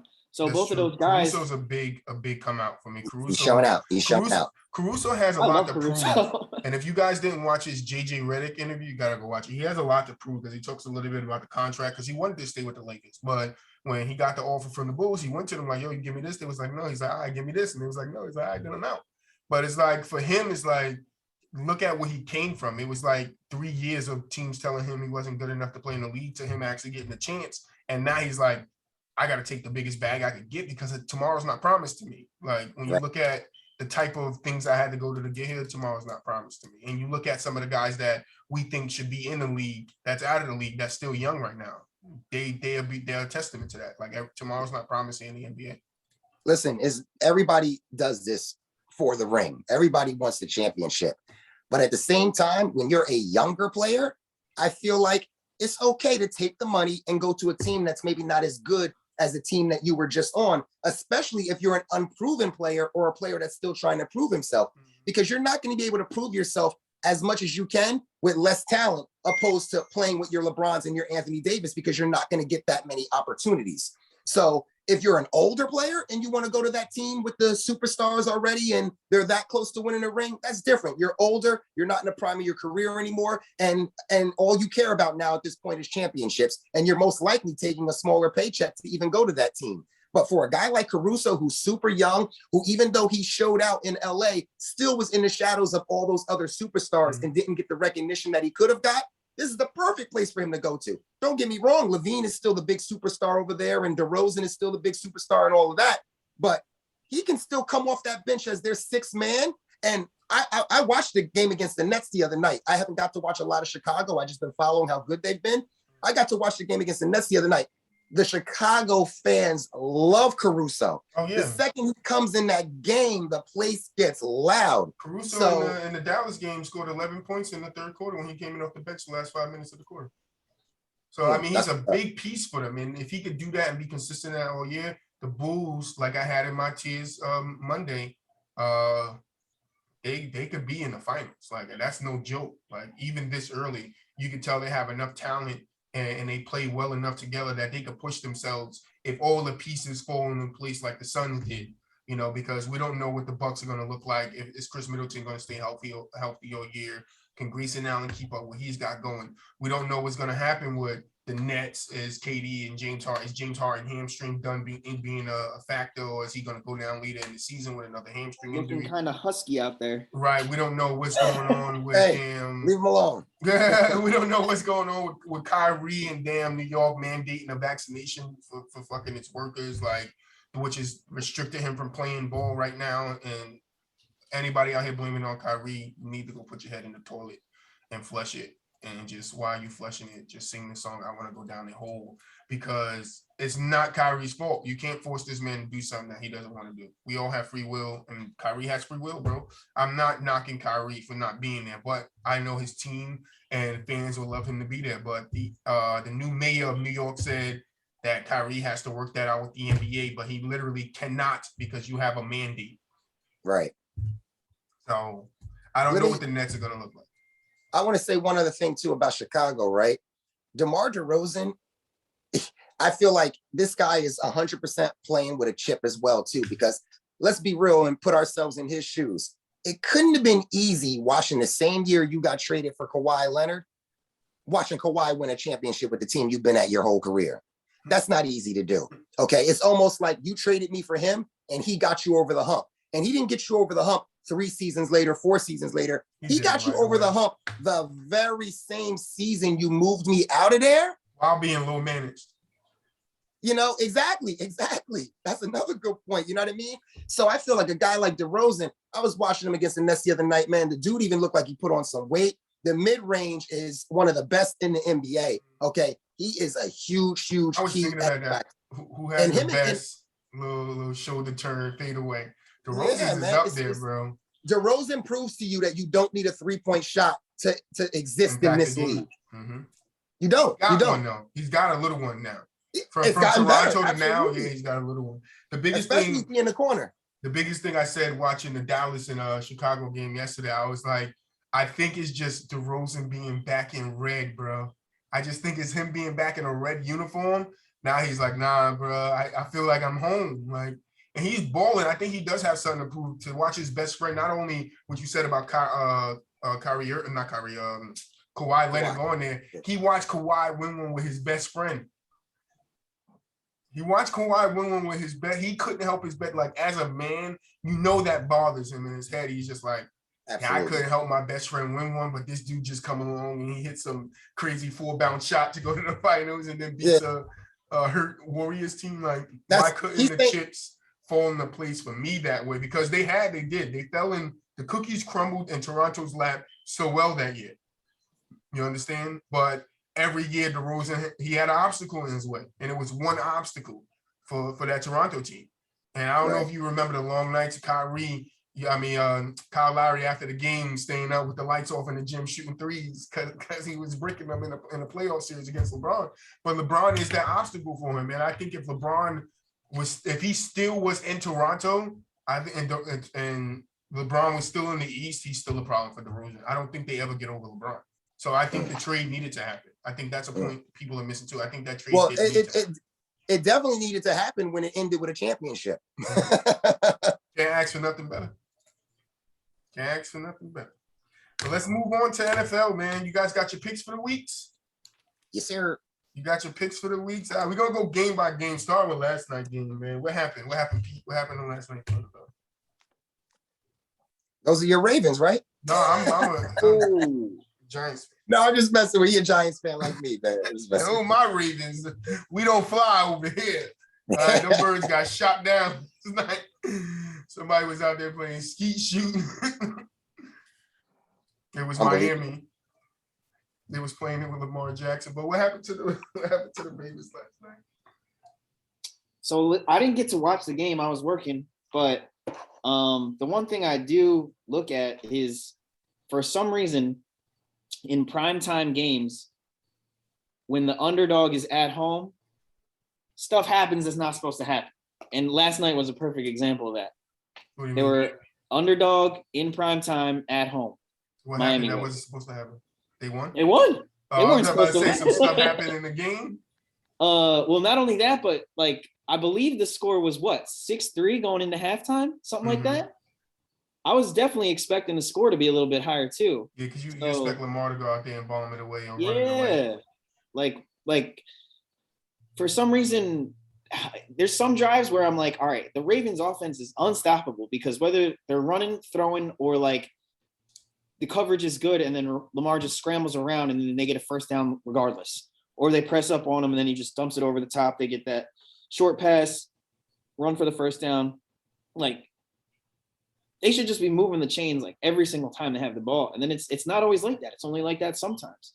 So, and then especially with the Dolphins being so bad this year. But honestly, going into the game, that's what I was thinking. I'm like, all right, the Dolphins are kind of overdue for a win, because they're not this bad, especially because they were like, a borderline playoff team last year, right? So I'm like, they're due for a win. Something's got to give. And honestly, it surprises me that the Dolphins won, but it doesn't surprise me. Like, I was just expecting, like, all right, the Dolphins are going to lose by like 6, something like that. The game's going to be closer than people think, but the Ravens probably still win. And then they just went ahead and won outright. Yeah, listen, Miami's not known for their defense. I actually didn't see the game as well last night. I was working, but with Miami not being known for their defense, everything that I'm hearing on SportsCenter, NFL Network, and all the highlights and stuff from the game, supposedly Miami did something that a lot of teams don't do, and maybe other teams will take this game and use that as a strategy against Baltimore. Supposedly they did a lot of blitzing from their backs. their safeties in their corners were blitzing Lamar. I heard a whole lot last night. And maybe that's something or a scheme that Lamar's not used to seeing where it prevents him from getting loose on the outside. I don't know, but whatever it was, kudos to Miami because it worked. Any thoughts on that, GK? Yeah, if I'm not mistaken, I think Miami is one of they blitz like on a more percentage of the time than most of the teams in the NFL, if I'm not mistaken. But yeah, I mean, I guess that just comes down to like, that's something I think Lamar can fix, because once he sees this tape, especially since he's not used to it, he's like, oh, next time I like see this look or whatever, then all I got to do is this. I think it's just a matter of that. I don't think it's a matter of like he's not capable of beating what they did to him. He can solve it. Absolutely. Yeah, that's what I was going to say. I was going to say Jim Harbaugh will go in there and watch that film, and he'll have a game plan right. for next time he sees those looks. And Lamar, like I said, when you see something new, like you guys just touched on, it takes you a little bit. You'll get used to it. Tom Brady was the same way when they threw new things at him. Next time they tried it, it didn't work. It could be something as simple as just keeping an extra back there with him as a blocker. Yeah. Whatever. Mm-hmm. So Dallas, Atlanta, who you guys taking in Dallas, Atlanta? I got Dallas. I got Dallas. You have to pick Dallas. I mean, there's been a lot of upsets. Dallas is coming off a horrible game last week. Yeah. So it's kind of like, how do you not bounce back from that? And Atlanta isn't a good team. And Atlanta's not great. Dallas is at home. Yeah, I got the Cowboys too. Honestly, I think the Falcons might be able to keep up a little bit more than people think. Yeah. Like the spread's 8.5. I don't know if Dallas wins by 9, but because the Falcons offense has actually been decent. It's their defense that's holding them back. Their defense can't stop anybody for nothing. But Cordell Patterson is having a breakout season. I did a whole article on him, bro. Yeah. Breakout season. Unbelievable. He's been on so many other teams, and it's almost at the point where nobody knew how to utilize him. Are we just letting him bring back punts and kickoffs? Is he a running back? Is he a wide receiver? Now he's in Atlanta, and he's Mr. Do Everything. Yeah, just give him the damn ball. It's all about system. That's why I said earlier. It's in basketball, the same applies to football. It's about the system you put a play in. Bro, exactly. What we were talking about with the basketball thing, like situation, circumstance, timing. Like if people had just been using him the way he's being used now, he probably could have been doing this the whole time. But nobody was. That's what I said. I seen early in the year. I forget what team he's on now. Devontae Freeman. He used to play on Atlanta. They called a run play and he burst up for like 12, 13 yards. And I was like, that's how you use him. That's how you use Freeman. It's how they used him in the beginning. Like Ty Gurley too is like, I think over time people just started trying to make him do things that's not how you use him. You don't use him that way. It's Zeke. The Cowboys did it a little bit and then they got back to using the Zeke the way they need to use Zeke. He's a power runner. You need to run him up the gut. Like, don't let him go outside, even though he's shifty. You want to run Zeke because he's a power back.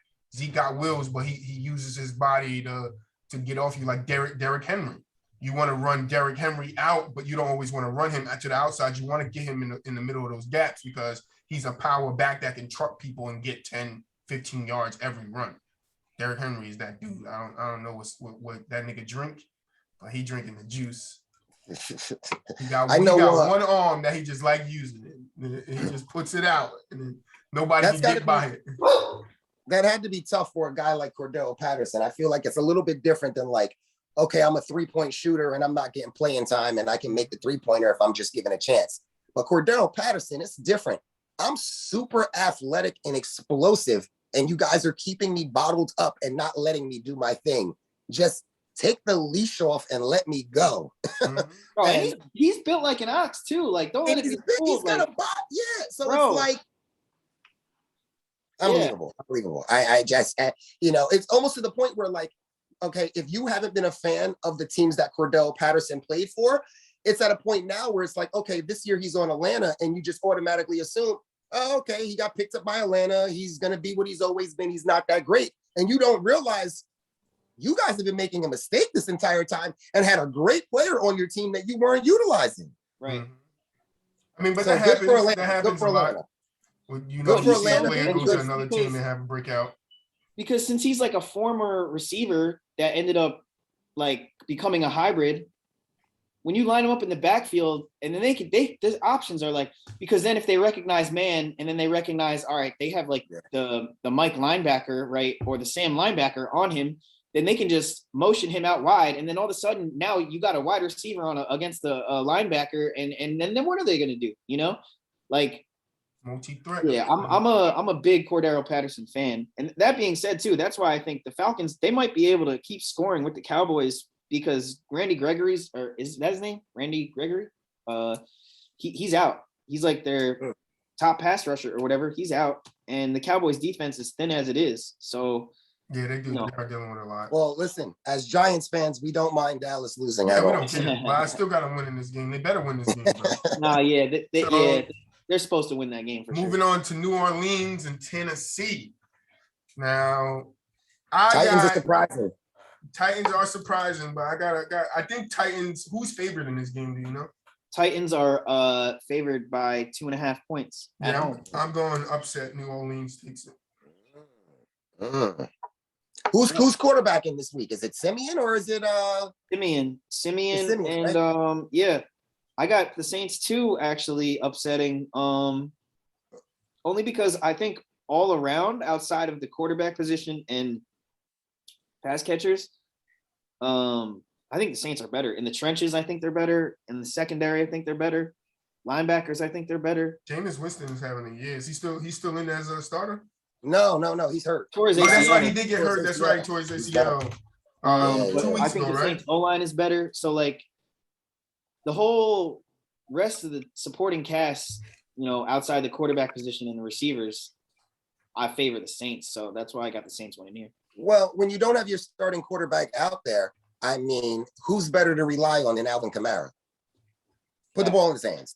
That's it. Just give him the ball right out the backfield. Even if you dink and dunk the entire game, which is fine for a guy like Trevor Simeon, who hasn't really played meaningful football in quite a while. Yeah. Dink and dunk to Kamara all day long. Absolutely. And they just signed up or did a trade for Mark Ingram. They got Ingram back.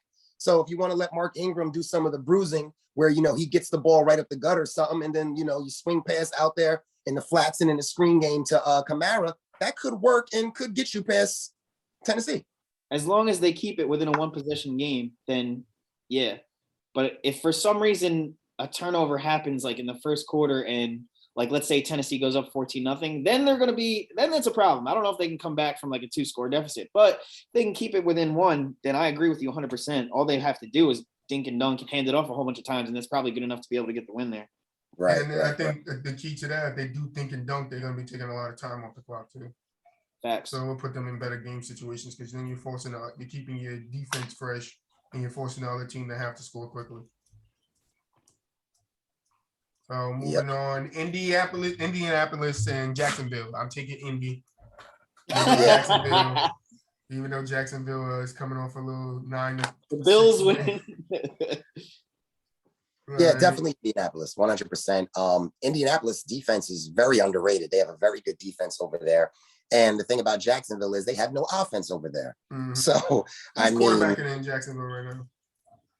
The starter, the first round pick. Trevor Lawrence. There you go. He's actually not been playing that. I feel like he's been getting better every week. Like the Jags offense is probably better than the Jags defense, even though it's still not that great. But I think the factor in the game here is just the Colts offensive line. I just think like Taylor's probably going to run for like 200 yards, and that's just going to be that, like, time of possession dominated, first down, moving the chains every possession, like probably not going to punt that much. So that itself is just, to me, is going to dictate the game. Like, I just don't see the Jags stopping the run. If they can't stop the run, then they're just going to lose. And you know what? He caught a lot. And you know what? When he's playing good, people should talk about it. Carson Wentz has been playing very well lately. Mm-hmm. He got a lot of bad criticism with Philly. He's even gotten some criticism this year. But you know what? If he's quarterbacking his team to wins, stay off his back and talk about the good things. And he's been playing good lately. So give credit to him. All right, New England versus Cleveland. I'm taking New England. Yeah, New England, absolutely. Cleveland's good. They even played very well without Odell Beckham. But I like New England's defense. I think Belichick. Yeah, I think Belichick is he can get whatever he's got to get out of whoever the quarterback is, man. Yeah, Him and Josh McDaniels. I don't trust Baker. I just don't. I think the Browns are good because of their running backs. Yeah, Chubb is. Actually, to touch on that, I have the Browns upsetting. I mean, I'm a little biased because I'm a Jets fan, so I hate the Patriots. But I also just think in the trenches, the Browns are better. I think their defensive line's better than the Pats O-line, and I think their offensive line's better than the Pats D-line. So just based on that, I like the Browns to win just because I don't think the Patriots are going to stop the Browns run game because, like you said, the Browns running backs. And also, now, is Chubb playing this week? If I'm saying like who's going to turn over the ball, Mac Jones or Baker? Honestly, I think it's pretty close, being that Mac Jones is a rookie. But yeah, I don't know, man. Clowney and Garrett is going to be scary coming at you as a rookie. Yeah. That's true too. I heard Chubb is a little iffy for this week. He should play. I think he's coming off COVID, so I don't think he was injured. I think it was COVID. It was definitely COVID. Yeah. So I don't think there's anything wrong with his body. He's just got to clear. Yeah, they got to back up Dearness Johnson. He played well. He played well against Denver a couple of weeks ago. So next man up if he's not out there. So you can always find it's about their O-line. Yeah, they do have a tough O-line. Dominant, probably the best in the league. Their running game, their offensive linemen just push everybody back. Why Baker played the way he played, bro? Yeah. Cleveland has a very good offensive line, and so does Indianapolis. Two very good offensive lines. Give Daniel Jones that offensive line so he ain't got to worry about getting hit. Then we'll really see what type of quarterback he is. All right, give him an O-line. We'll really see how Danny Dimes is. All right, we got Buffalo Jets. Who you guys taking? I'm taking Buffalo. I can't stand them Jets. I think it's the same scenario as the Dallas-Atlanta game. Yeah. Dallas is coming off a bad upset. Same thing with Buffalo. Buffalo's coming off a bad upset against Jacksonville. There's no reason for them not to right the ship this week. Yeah, then it's the Jets. It's a 12-point spread, right? So I think the Bills will win, but I don't think they'll win by more than 12. Hopefully not. I'm going to the game. Okay. Mike White. But here's the thing is a lot of people have the Bills going to the Super Bowl and or winning the Super Bowl, but I don't really believe in their offensive line or defensive line. They're so reliant on Josh Allen to carry the team on his back. I mean, the defense is very good, so don't get me wrong. They get stops. But offensively, they don't run the ball, and they can't really run the ball. They just rely on Allen to put the team on his back. So for me, like once the weather starts to get cold and playoffs come around, who are the teams that win? The teams that win are the ones with the offensive line that's good and they can run the ball when they need to. So, I'm not really high on the Bills to win the Super Bowl like a lot of people are. But yeah, I mean, hopefully the Jets can at least keep it competitive. I don't think they'll lose by 12. Let's hope not. But yeah, I got the Bills. All right, Pittsburgh, Detroit. I'm taking Pittsburgh with the skeleton of the Ben. Skeleton of Ben. Yeah, it'd be nice to see Detroit get a win. I just, if they do and when they do, I just don't see it being this week against Pittsburgh. So I want to take Pittsburgh, but it's tough for me because I do think the Lions will eventually get a win. Right. And then every week that goes by, it's like, is it this week? Right. I feel like it's building up. It's building up. Right. So like that bubble is eventually gonna pop. They're eventually gonna get the win. So I don't know, like. And Detroit stays with teams. Detroit hangs in there. Okay. That's what I was gonna say. I think they got blown out maybe once or twice, but all the rest of the losses were like some of which were games they should have won on some crazy shit, like the field goal, the whatever, right? But for the most part, I feel like they play very competitively for the roster that they have. Their defense, like their roster is ass. And then even like their best offensive lineman's out for the year. Like Goff will look good for like 60 yards driving down the field, get to the 10-yard line, and then like fumble the snap or something stupid. Like, See, their problem too is they have absolutely no offensive weapons. Your best pass catcher really shouldn't be your tight end. I get it. We're in a league now where there's a lot of good tight ends with your Andrews, your Kelsey, your Kittle, and things like that or whatever. But they still need at least one wide receiver that can catch the ball as well.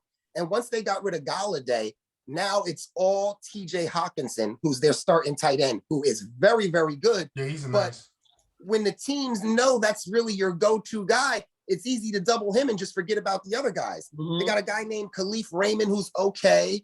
Other than that, I mean, it's all Hawkinson, and that's easy to key on when you know that's where the ball most likely is going. Right. I mean, the running backs are good, but like I said, their offensive line is already bad as it is, and then their best one out for the year. So, like, there's not a lot of options. Like, it's literally all heart. That's what they have. That's it. And, I mean, they do play hard. So, I do think they're going to get the win. And Pittsburgh's offensive line is awful. Ben is awful. That's Skeleton Ben. Pittsburgh Cheeseburger Ben. defense is very good, though. So, I mean, I think it'll be a close game, low scoring game, but Pittsburgh. honestly, I want to just root for the Lions because I do too. I do. I want them to win one. So I'm gonna go Lions here. And you know what? There's a part of me too. I feel a little bad for Jared Goff. You know, he was in a good situation. They took him out the situation, and then everything seems like it was his fault just because of how good Matthew Stafford's playing right now. And I feel like I think Goff fucked it up for himself. Though. What? Because he didn't win the Super Bowl? No, his play. I think his play from what he did to get his team to the Super Bowl to then turn around and have a losing team. Like, that's hard for people to be like, all right, you're an elite quarterback. Like, no, it's just like Nick Foles. He went and won a championship, but people don't take him as an elite quarterback. Right. Like, so I think he could get better in the league, but like I said, it's not going to happen. The right system. Yeah, and it's not going to happen with that roster that they have. No, Detroit isn't a good franchise. I'm sorry. No, why you think not for anybody though? Like, anybody. Why you think Megatron put retired? any of those quarterbacks on that team right now, you're going to get basically the same thing. What if you put Brady on that? How many wins they got? You put Brady on that team right now? Not playoffs. Nah, Brady finds they'll win more than they'll win more with him than Goff probably, but they're not going to be above 500. Oh gosh, man! I believe in time. I mean, I'm a Eli's fan, as you can see that boy right about right there. But, so hold up. So you think the Lions with Tom could get 10 wins? It's Tom Brady. I don't know. It's Tom Brady. Come on. If it's one player you don't sleep on, it's Tom, bro. And I have heard that. But Tom's a statue. Like, he needs good tackles, and on Tampa, he doesn't get touched. He doesn't get touched. That's true. But when just the same as when he went to Tampa, what they did to get him a line and make sure he was protected, the Lions gonna have to do the same thing. You get somebody like Tom. They can't keep that old line like that, or Tom not going. Right. Well, I as mean, constructed, I don't know, because if you take a hit at 60, that's what I'm saying. As constructed, he might not be constructed afterwards. So, facts. But nah, the Lions lost. When did the season start? The 31st? Something like that. They lost to the Eagles 44-6. The Rams beat them 28-19. Bengals 34-11. And then Packers beat them 35-17. So, I mean, no, they haven't really been getting blown out besides those games. It's been competitive. They played the Vikings real close. I know that. Ravens beat them 19-17, which was a really, really close game. Oh, that's the one where he had to make like a 1,000,000-yard field goal to beat Tucker hit the record-setting field goal. Vikings beat them 19-17 too in a really close game. And that was also another game-ending buzzer beater field goal. Yeah. They got potential to win here, but the Lions aren't a good franchise. They aren't. Wait, did they play the Cardinals too? They played the Eagles, the Rams, the Bengals, the Vikings, the Bears, the Ravens, the Packers, the 49ers. No. Okay. Yeah. So I guess it was the Ravens and the Falcons. Arizona, they played on the 19th Vikings of December. Yeah, they play the Cardinals on 19th of December. That's coming up. Cardinals are a big shock this year too, but we get into them soon. I got Tampa Bay, Washington, and I'm taking Tampa Bay. I don't think we need to talk about that one. Well, don't forget, let me just say one point there. Don't forget how good Washington played them in the playoffs last season. Yeah, but Washington isn't the same team. Same quarterback. Heineke was there that week in the playoffs. But Chase Young was the roster is basically the same. It is, but they ain't playing the same. So the only problem is they don't have Montez Sweat. Dude, Montez Sweat got his jaw broken or something like that in the last game. So that's the problem for me. That's going to the spread is 9.5. And honestly, I feel like the Washington football team can keep it closer than 9.5 at home. Who knows?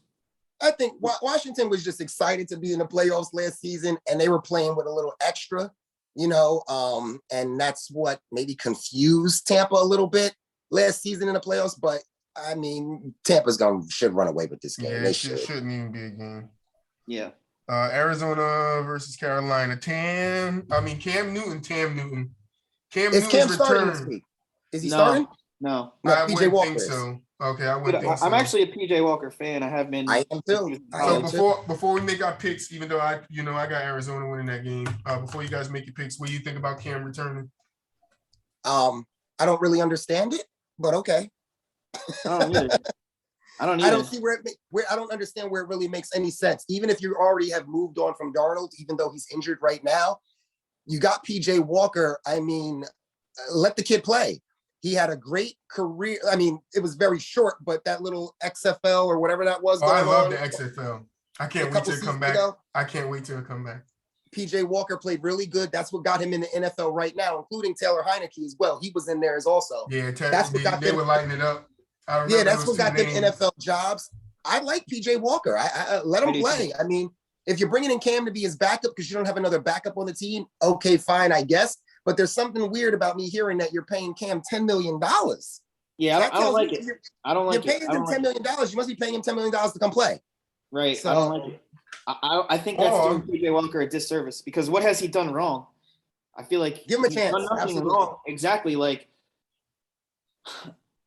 even if you decide to move on from Sam Darnold, whatever the case, like you don't just skip over PJ Walker, in my opinion. Like if it comes down to benching Darnold, like for the rest of the season, I give PJ Walker the rest of the season. Like let him build that resume or prove that he can't fucking be the starter.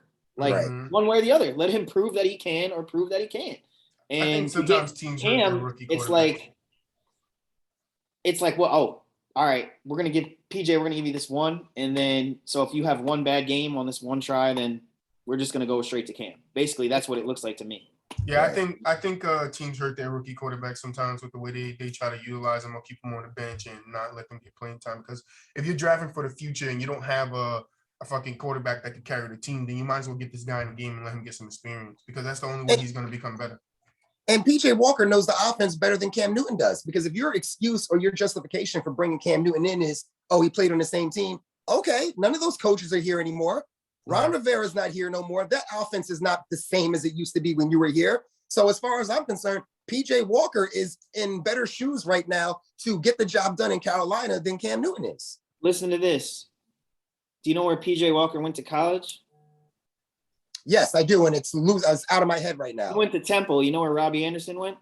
Temple. He went to Temple. You know where Matt Rule, the head coach, you know where he came from? Well, he was the head coach at Temple. Yes. You know who was there all together? All three of them. So they all had their come up together at Temple. So that's cool. For me, PJ Walker has been the answer since day one. They should have. And they didn't even know it. Yep. Yeah. Wow. Right, so who you guys got? Arizona or Carolina? Arizona. I mean, that's right. Listen. How can you not take Arizona when they were able to win with Colt McCoy last week? I mean, if you can win without Kyler Murray out there, and hold on a second, DeAndre Hopkins sat out last week too. So you didn't have Kyler Murray or DeAndre Hopkins and you still won. How do you not win again this week? They're a good football team. All right, I got an upset. Minnesota versus Chargers. I'm taking Minnesota. Yeah. I like Minnesota too. Definitely doable. Absolutely. I think the Chargers been playing well, but I think Minnesota take this one from them. Minnesota's more consistent too. Look, if you look at all of Minnesota's games, they put up points at all. None of those are backdoor covering. Like they could easily be 8-0. They lost every single time. All of their losses are single-digit losses, and I think almost all of their losses are by less than a touchdown. So they could easily, like, if the ball bounced their way instead of the other way, just a handful of times, less than a handful of times, they could be undefeated right now. They're a lot better than people think because I don't think their record reflects how good they are as a team. Whenever you get to hear, Kirk Cousins shout out, you like that? It's a good thing. It's a good thing anyway. So we need more of that anyway. Yeah, so they They lost to the Bengals by 3, Cardinals by 1, Browns by 7, Cowboys by 4, Ravens by 3. So yeah, all close games. Philly, Denver. I'm taking Philly. I don't know why. Denver looked really good against the NFC East last week in Dallas. I don't mind going Denver, not at all. And I'm biased. I'm a Giants fan. I don't like rooting for Philly. So you know that's what? why I said I don't know why I'm going for Philly, but I just got a feeling Denver come This back down is a tough game. Like, I think it's very close and it could go either way because, the Broncos don't have Von Miller anymore. Philly still has a really good offensive line. So actually, I feel like Philly can put up some production against the Bronco defense. But the thing is, Philly plays zone on D, and Teddy is very good at the dink and dunk. Accuracy, making the right read with the short passes. And that's what you need to do against zone. And then his pass catchers, all of them, Sutton, Patrick, Fant, Judy. Judy's back. Yeah. They're all studs. So I think both offenses, I think we're going to see some good production out of both offenses. So it's going to be a matter of who wins the turnover battle and which defense can come up in the fourth quarter with a stop. All right, we got an interesting game. Starting quarterbacks, I don't think going to be there. Green Bay versus Seattle. I think they are going to be there. They are? I think so. Yeah. Wilson's coming back? Yeah, I heard Russell. It's trending towards both starters starting. Yeah. Russell said he's about 90% right now with his finger. And I think and Aaron Rodgers just needs to get a second cleared COVID test to be good. Yeah. Okay. All right. So then we might have a game on our hands. Seattle versus Green Bay. I'm taking Green Bay. I'm still taking Green Bay. Yeah, I'm 100%. Taking Green Bay. I like Green Bay at home. Yeah. But I will say in Seattle's defense, the way that Green Bay looked against the Chiefs was not good. And that was with Jordan Love quarterbacking though. Right, but the whole rest of the team was the same though. The whole rest of the team is the same. But the offense runs by the quarterback though. The quarterback ain't playing good. It doesn't matter if the team's the same. The team ain't gonna have the same production. I thought they were running very conservative, easy offense for Jordan Love's first and that's game. What especially I against a really bad Chiefs defense too. I don't like that. I hate when they do that with young quarterbacks when they try to. Ultimately, I'm taking Green Bay at home with Aaron Rodgers, regardless. But it won't surprise me if Seattle keeps it really competitive. I don't think it'd be a blowout. Yeah.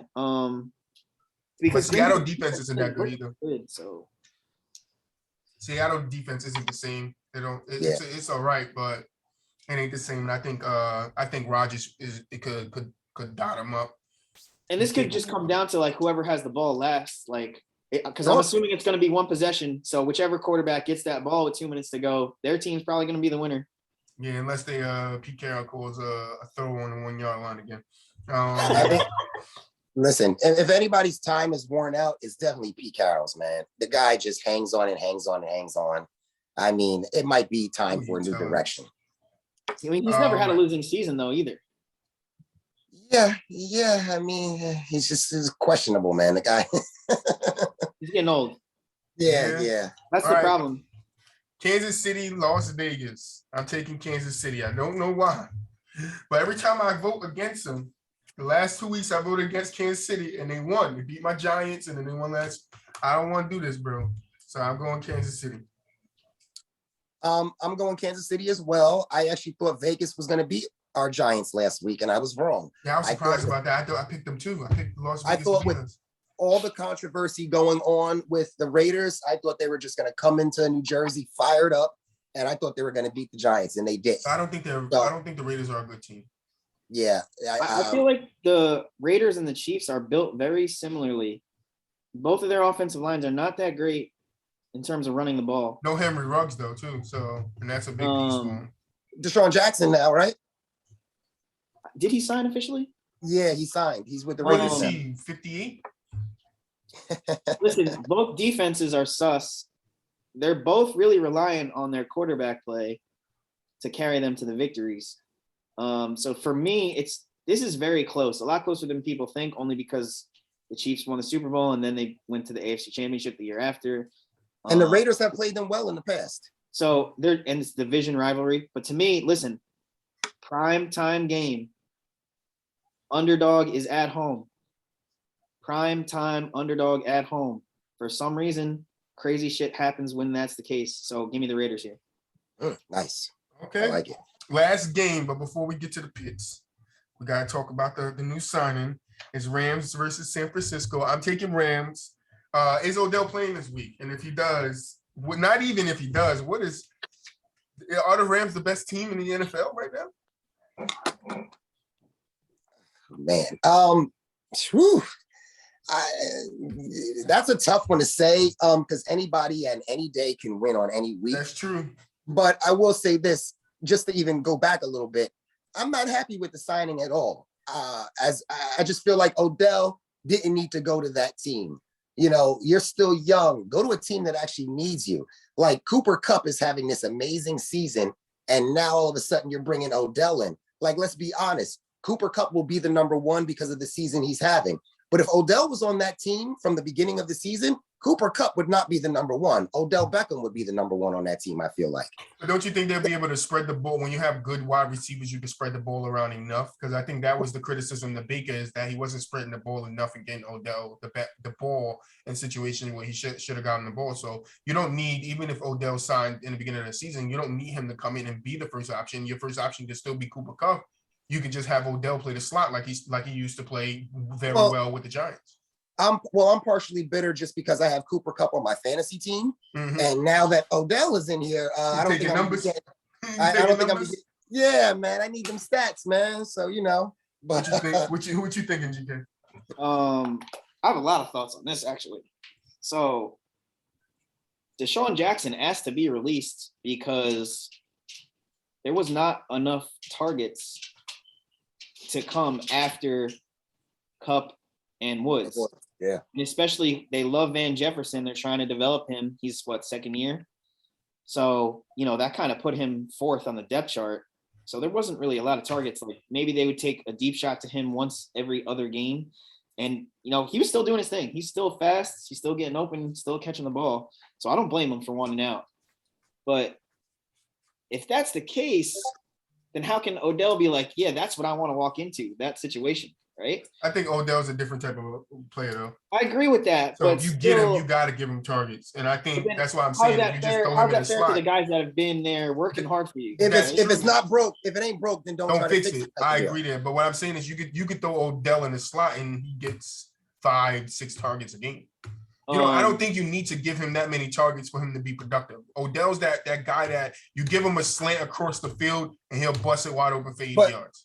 Are we talking about giving him opportunities to be productive, or are we talking about giving him enough opportunities to keep him happy?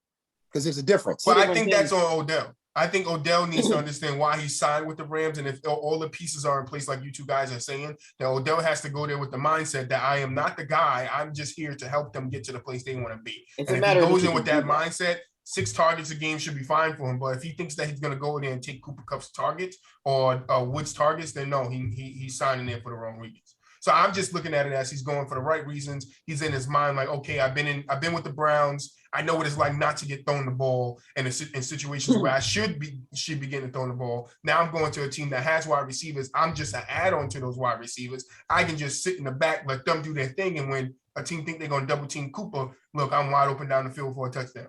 I think that's how they utilize him. That sounds great in theory, but you would have thought the same thing on the Browns. And there's a big misconception there because his target share was good. And he has a lot of drops on film, like wide open slant thrown right to him, just drops it for no reason other than he just didn't catch it. And maybe it's because Baker Sweat was on it. I don't know. More than once too. So, you know, I mean, in his defense, there were times he was open and should have got the ball, but there was other times where he was open and he did get the ball and he just dropped it. So maybe no, go ahead, bro. Go ahead. The one more point I wanted to make was, if that's the case too, why not go to the Packers where they don't really have a solidified number 2, or the Saints where they don't have anybody, both with very good supporting casts all around in terms of defense offensive line. And then That obviously was- you have to yeah. put Aaron Rodgers. Like That was something I was going to ask y'all. Where do you think if he didn't go to the Rams would have been his best fit? Why not Because just go to the Bucks? You want to win a championship, Right. right? He Right. say well, he want to say. listen. Didn't he say he want to win a ring, right? He wants to get a Super Bowl. He wants to Right. go for a champ. The best bet is to go play with Tom So if you go to a team like the Rams, if you go to the team or like Patrick the Bucks, Mahomes. if you go to the Rams, the Bucks, the Chiefs, or who was the other team you just mentioned a second ago you were talking about? Packers. Or the Packers, right? They're all teams that have number one wide receivers on the team. Mhm. Maybe there's a sign that we're now seeing from Odell where he isn't that greedy, selfish. It's got to be all about me, number one guy. Because let's be honest, there were other teams that he could have joined right this second and immediately one. got 12 targets a game, 100 and something yards and 2 touchdowns a game and would have been perfectly content and even made this team a really scary team in the playoffs. I'll give you a team, for example. How about the Patriots? If you put him on the Patriots right now, he's immediately the number one guy on that team. Facts. Hands down. He would be so happy. He'd be getting all the targets, all the catches. And I already think the Patriots are a playoff team, even with the rookie quarterback. You put Odell on that team right now, I just think that would have been a great fit for him. I'm actually very disappointed. As a Giants fan and as a big Odell fan that I was and was upset that the Giants got rid of him, I'm a little disappointed in Odell and where he chose to go. I am. I mean, I just think he thinks it's just the best fit for him to succeed and to take his next step in the NFL. I mean, we can only see because he could go there and be booty. He could, like you said, GK, drop some more wide open passes and hurt the team. And then it's like, all right, bro, like we don't know. Like The other thing too is with a guy like him, I think it's hard on the quarterbacks because in the quarterback's mind, the quarterback's got to be thinking like, oh, all right, I got Odell out here. I got to get the ball to Odell. I got to get the ball to Odell. And then it might not necessarily be the best read, but you're throwing it to him because he's Odell. What's right? the coach's name for the Rams? Sean McVay? McVay. Sean McVay. Yeah. Sean McVay. Yeah, it's on him. It's on Sean McVay. He needs to had a conversation with Odell, told Odell Beckham what his role would have been, and Odell should have been if he took the job. That's what happened. They sat down, they had a conversation, whether it was face to face or on the phone. Sean McVay told him what he expects out of him, what he can use him for, how he can utilize him. Odell must have been like, okay, I'm fine with that. It's better than the situation I am now, I came out of. I'm going to go to you guys and maybe help you guys further what you guys are trying to do. Because the Rams aren't a bad team. But would you say the Rams are a championship team? Yeah. Without Odell? Oh, without Odell? I mean, so far they've proven it this season that they might be right up there with everybody, right? I don't think let's suppose they do win the Super Bowl. I don't think you can be like, well, if they didn't have Odell, they weren't going to win. No, that's true. But I'm just saying the impact of Odell being on the floor with Cooper Kupp and Woods, now you have 3 wide receivers you have to look for. You don't know who's going to get the ball, and that gives the quarterback options to be like, okay, you think I'm going to Cooper, but I got Cooper next play. This play, I'm going to dunk it to Odell and let Odell run up 15, 25 yards. And then the next very play, I'm going to reverse the play and dump it to Cooper Kupp. And now, like, you could build this scheme around those 3 guys where they don't know who gets the ball. So every week when they're watching film, they're like, yo, they're switching this up, to where Odell Beckham is just successful in the role that Sean McVay wants to get him instead of being the Odell Beckham from the past that we know, needing all the attention. Because I think that was his problem with New York, is that he needed the spotlight. He wanted to be the guy. And now that he's older in his career, now he probably understands playing with an Eli Manning to, a Baker Mayfield to now going to the Rams and have to play with another corner. Maybe he sees like, okay, yeah, I wanted to be that number one guy. Yeah, at some point I was that number one guy. But right now, the best fit for me is just to be a slot receiver. Just run, catch slants, and try to get to the end zone. I think that's the best bet because he's leading. He's a threat there. When you have 3 good wide receivers, because Robert Woods, we're not talking about him, and he's a very good wide receiver. Yeah, that's why I said 3. I was mentioning him. Yeah, when you talk about having 3 guys like that, as long as all 3 guys aren't selfish and greedy and want to see everybody succeed as a team, it'll work out. Because you name one team right now that has 3 superstar cornerbacks. None. There's no team in the NFL that has 3 superstar cornerbacks on one team. So if most teams have one really good cornerback, whoever he's playing defense on that week, that means it's time for the other 2 guys to shine. If this is the week where they want to really key in on Cooper and put the best cornerback on Cooper, then it's Beckham's time. But maybe this week they got a real tall corner they're going against that's really, really good. And maybe they feel that corner is better playing defense on Beckham. Then it's time for Cooper Kupp or Robert Woods to get loose. So, I mean, I feel like what makes the Rams most dangerous is which one of these three guys do I put my best defensive player on? Because I can't put my best defensive player on all three.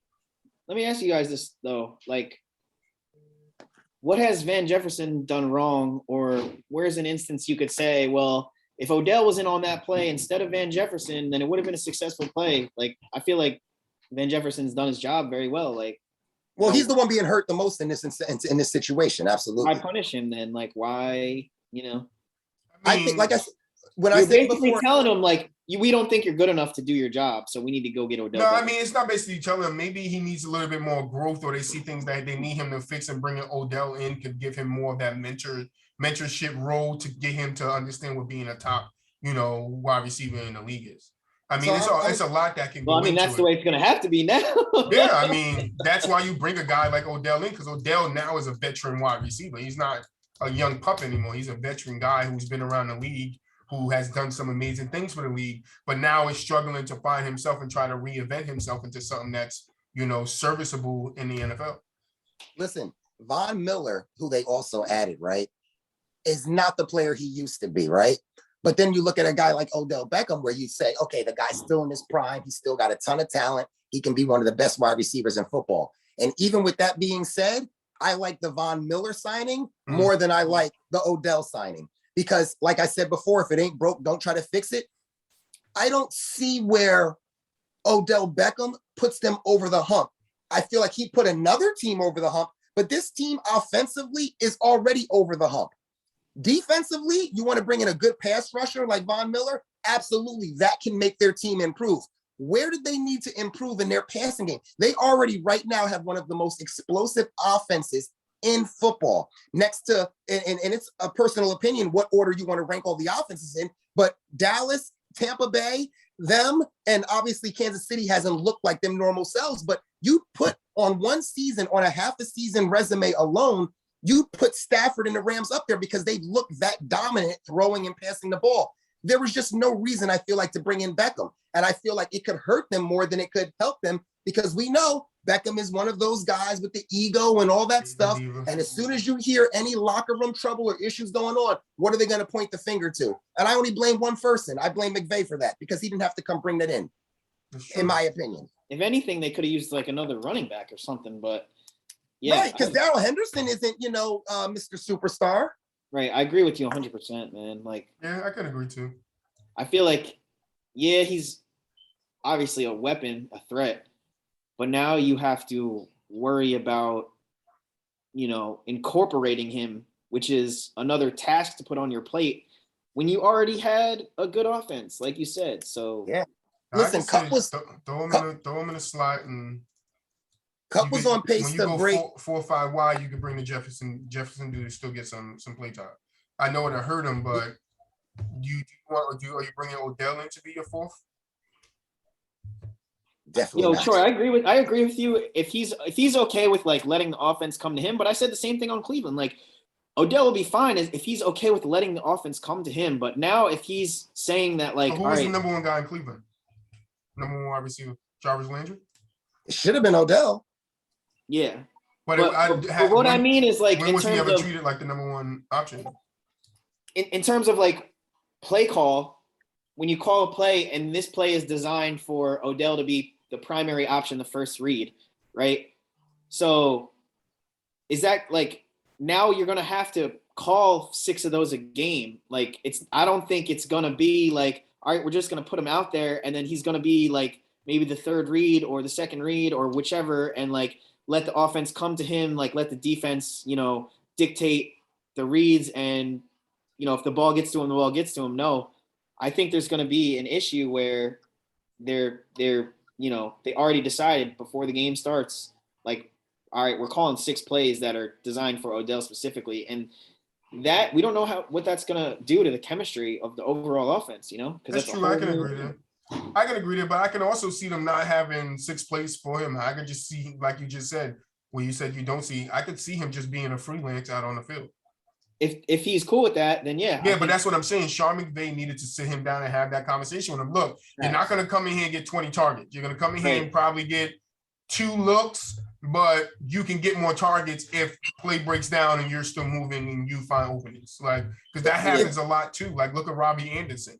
Like, Robbie Anderson made a name off of just finding open spots on the floor, like on the field. So Odell just has to revamp himself. I think he'll be fine. I think the Rams will be fine. We'll see when Odell plays his first game what their offensive scheme looks like, if they change it much, if they still give the Jefferson guy touches. Because I think football is a lot about putting guys in right situations and taking them out. So maybe they'll have Jefferson and Odell a 1-2. Like Jefferson goes in, all right, he's tied, take him out. Odell go in, he tied, take him. It's a lot of things you can do with elite with elite wide receivers because they are elite. I mean, you just look at. Go ahead, Pete. No, I was just gonna say, I just think there might have been a little bit more behind the scenes as far as just mainly his relationship with Baker, because the Rams have more weapons in that passing game than Cleveland ever had. Mm-hmm. And if your main issue with Cleveland was you weren't getting the ball enough, what do you think is going to happen? No, I definitely think it was some issues behind the gate, behind the closed door with Baker and Odell. And it could have been that, because you got to think about it too. Odell was brought to the Browns to, like we just said, to be the number 1 option. But when can you say Odell actually felt like he was the number 1 option? Well, the ACL probably set him back, being injured for most of last season, probably had a part to do with it. But I mean, that's a tough situation in Cleveland, man. And you know what? Good for Cleveland, because they looked good the very next week without him. Now let's just see what the Rams look like. That's just because they had a chip on their shoulder and they wanted to prove that they're a good football team, but they're still going to hit the slide. They're still going to hit the slide like they always do. Yeah, definitely. So that's a running team. Without Chubb, Chubb makes definitely that Chubb in that offensive line is the reason why the Browns are as good as they are. It's not Baker. I've been seeing the same mistakes from Baker since he first got in the league. He's still making them same mistakes. He probably cut down on his interception and probably got a little bit more judgment out there, but he's still making errant passes and not the right decisions and folding under pressure, getting out the pocket too early. He's still doing the same stuff that he used to do. More mistakes and even more commercials. Right. I mean, when you go commercial, you go Hollywood, that's what happens. But get into our last topic suggested by Pete, man. What you guys' thoughts on this damn Darren Williams and Frank Gore fight, man? I'm tired of seeing it, bro. I'm tired of first Ocho Cinco's a boxer now. And now Darren Williams fighting Frank Gore. Okay. I'm scared. You know what? As a Nets fan, I'm scared for Darren Williams. I really am, man. I hope somebody beat the other one down, bro. I just one of them get beat down so bad. Other people look at it like, okay, we don't want to do this no more. It's not the thing to do. Listen, unless Darren Williams throughout retirement put on some weight, he's gonna have his hands full, because Frank Gore is a tank. Okay. Yeah. He is a bruiser. He just was on a team last season running the ball. I think they said the weight was like 235 or something like that. And then the other day, what scares me too is, I seen a picture of Darren Williams with blonde hair. Oh gosh, he's in trouble. You said Frank Gore gonna mess him up. What you got? Listen, there's 2 reasons why I think this is a fair fight. My initial reaction was Frank Gore is gonna kill this man. Right. Just because, in my personal opinion, I just think Darren Williams is soft. Like, even when because if he wasn't soft, his NBA legacy would be 10 times greater than what it is, because he had so much talent, and I just think it was like mental. I didn't see that like killer out of him. Like, I didn't feel like he was alpha dog. Like, I felt like he was kind of just like, all right, I'm here, like probably not the best player on the court, whatever, just gonna see what happens, Like, I didn't really see a killer out of him. But Frank Gore is like that dude. Like, mentally, he is a killer. Like, he's like, yo, I don't care how old I am. I know I can still play. Like, I'm still a beast. He's come back from several knee injuries, all types of injuries. Mm-hmm. And just what's he, 3rd or 4th on the list? Yeah, like, dude, I just think he's, mentally a beast. And so in terms of that, Frank Gore all day. The only problem here is Frank Gore is only 5'9", Darren Williams is 6'3", so that's a pretty big disparity. So I'd assume reach. The reach is probably a big disparity. Not only that, but I believe it's Darren Williams' brother, if I'm not mistaken, or somebody that he's close to, owns an MMA gym, and he has like partial ownership. So he's around fighting a lot, and I'm assuming he's spending a lot of time in the gym. So I'm assuming in terms of maybe fighting workouts and stuff, he's got like more experience in that department. So he might be more experienced with like technique and whatnot.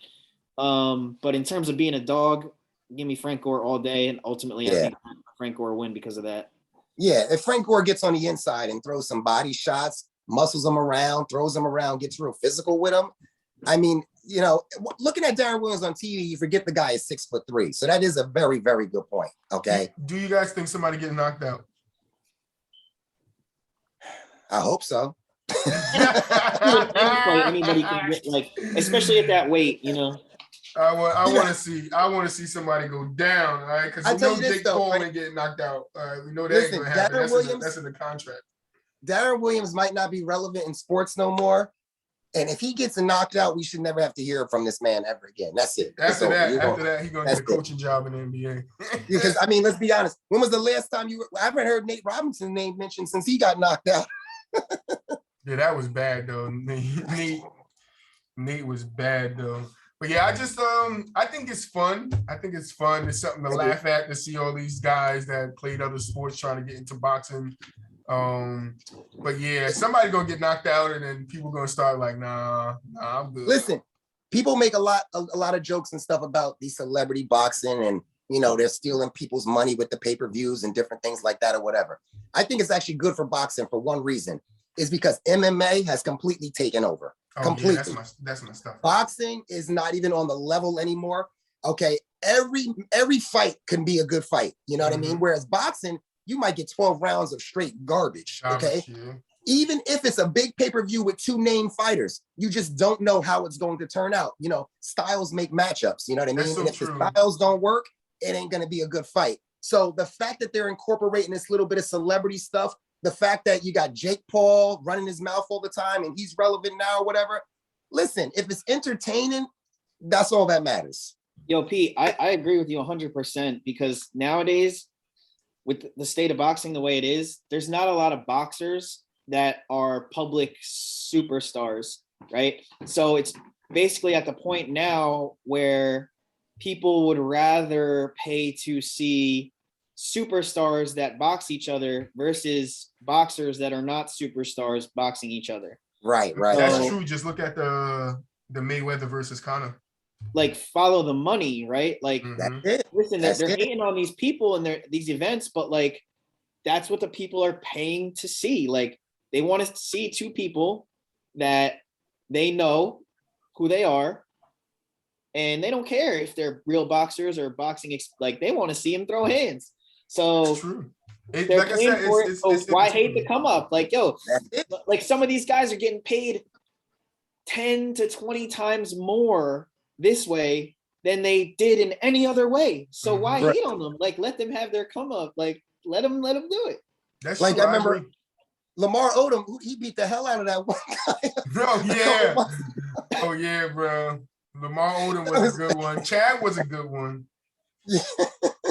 You should see Kevin Hart versus Tracy McGrady. I mean Tracy Morgan. Oh, that would be a good one. Is that scheduled? Nah, I said we should see. Oh, I don't think Tracy Morgan has any business getting in. Nah, he ain't getting a ring to Jim Carrey versus Adam Sandler. Don't sleep. Something like that. Y'all, if you guys watch that, you watch that little thing he does, Cold as Balls. Yeah. Where he sits in the tank or whatever. Kevin Hart. Listen, dude's got some muscle on him. No, he do. Now, Kevin Hart's an athlete. He works out. Yeah, Kevin Hart's an athlete. He's no joke. Yeah. I don't know. He's just little. He's little. He got a little man complex. He's little, but little. He's a good athlete though. He is. He played. You see, if you go back and look at his high school clips, he got some bangers. All right. Yeah, but like, I mean, I'm not talking about any type of professional way, but like, if he shows up at your LA Fitness, like he's a problem. Oh yeah. Oh yeah. He gonna be banging down low. Like, and then he looked like he played good defense too if he lock in seriously. Like he will be on you. Flag football, if he playing football, don't look like you'll keep up with him. He'll just go under your legs. Looking like Pat He's Beverly. fast too. You saw him at the Rams practice a couple years back or whatever. I think they clocked him at like 20 miles an hour or something like that. So he's not slow. Yeah, he was into sports a lot too when he was a kid. So that's a testament to his athleticism now. I know he's a big Eagles fan. He's a big Philly sports guy. Yeah, going drunk on You remember that? Oh yeah, I get drunk in the interview. Yeah. Right? He was cursing and everything, man. Hey, Kevin's a wild man, but I love Kevin Hart. I used to watch First Take I used to watch First Take a lot. I don't watch it no more. I can't stand Stephen A. Smith. I told you, GK, I can't stand that dude no more. But Kevin Hart, every time he go up there, I make sure to watch it because he cuts them dudes up so bad. Especially Stephen A. Smith, man. He be getting on Stephen A. Smith. The last time he was up there, he was like, nah, you be saying some dumb stuff, bro, and I be texting you. You know I text you. Like, Kevin is just a funny guy, man. I would love to meet Kevin in person, like not at a comedy show, but just to have like a simple conversation with him. Yeah, exactly. You know you funny when you can just have a conversation and make people laugh and you gotta make jokes. Yeah. But we're gonna close out here on final thoughts, man. GK, what's your final thoughts?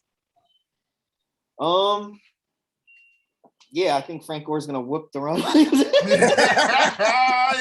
Frank. What's the date on that, by the way? What's the date on that? December 18th. December 18th. Okay, we got some time. All right. Yeah, they gotta get some more training in. Yeah, other than that, let's see what's going to be upset in the NFL. And then, honestly, I don't see the Warriors slowing down anytime soon in terms of basketball. So, and then my last final thought is I think the Lakers will figure it out. Oh, one more thing I wanted to say. We didn't talk about the Knicks at all. I'm a Knicks fan. I don't know who you guys are from basketball, but you're Nets and Celtics, right? Celtics, So I'm a Knicks fan, and I'm looking to see RJ Barrett just make that leap.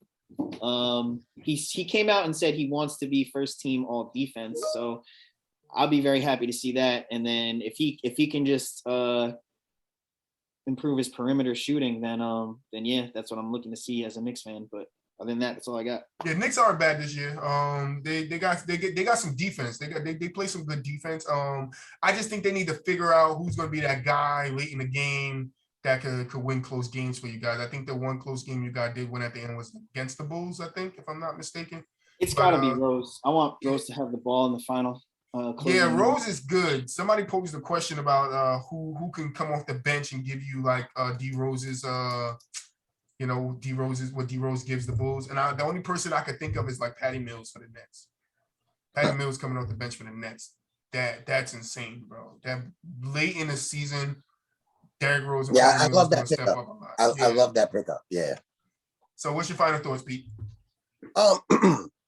Pretty much just we're very fortunate right now that we're in this time of year that we are, because we're getting the most sports, the most popular sports thrown at you all at once. And it is a great time to be a sports fan. When you got football in the middle of the season and you got basketball just starting up and you got some hockey fans out there too, you're being overwhelmed with prime athletes in the prime of their careers, giving you the most entertainment that you can possibly get. I know I'm watching a lot of sports right now. My wife is not the happiest. Okay. This is a very good time. So enjoy it. You touched on the Knicks real quick. I'm a big Nets fan, but I follow all the, local sports and local teams. I'm a little pissed off because I have Comcast and they cut off MSG. So I don't get any Knicks games right now. So and being in North Jersey? And say it again? You're in North Jersey too, right? No, Middlesex County. Oh, okay. Yeah, so Xfinity, which is Comcast, they screwed up the contract, so I don't get no Knicks games at all right now. No Ranger games and no Knicks games. So, even when my Nets are not playing, I would always switch over to MSG and watch the Knicks, of course. I watch any team play basketball. I love basketball. I'm a little pissed off that when I turn my Nets off or when the Nets are not playing, I can't flip to MSG right now. They literally took the station away. I spoke to somebody through Comcast and they say that they're trying to work out a contract, but who knows when that's going to happen. So that's a little upsetting. That's a little upsetting. But other than that, man, sports is good right now. And I look forward to it. We'll see what the upsets are for football this week because there were a ton last week. Super mad I didn't have any sports bets in last week to make a little money and some profit off of that. But if we're going by what took place last night with the big upset, we might be in store for a bigger upset week than we were last week, because last night was a good way to start the upsets in football. So yeah. All right, guys, man. I mean, that's we good here for the second episode of From the Sidelines. I want to thank, GK and Pete for coming on. Can I expect you guys back Monday? Absolutely, I'm here. GK? Yeah, I should be able to do that. It works for me. Okay, so we're gonna see you guys Tuesday. The episode will come out Tuesday. Yeah, we'll go over some NFL upsets and see what goes on basketball for the weekend. And yeah, thank you guys for coming by. Thank you guys for coming, stopping by and giving your takes with some great points made today. I think the fans are gonna love this episode. Yes, he got the hat on. You see the greatest in the back with the Larry. You feel me? Yeah. You feel me? But no, I want to thank you guys and thank you guys. Appreciate you guys stopping by and giving me you guys time and helping me out on some topics. And yeah, let's try to make this a regular thing, man. If you guys down, I'm down. This was cool. I had fun. Yeah. Yeah, man, I appreciate it. Thank you. Anytime. All right, fellas. All right, brothers. You guys be good.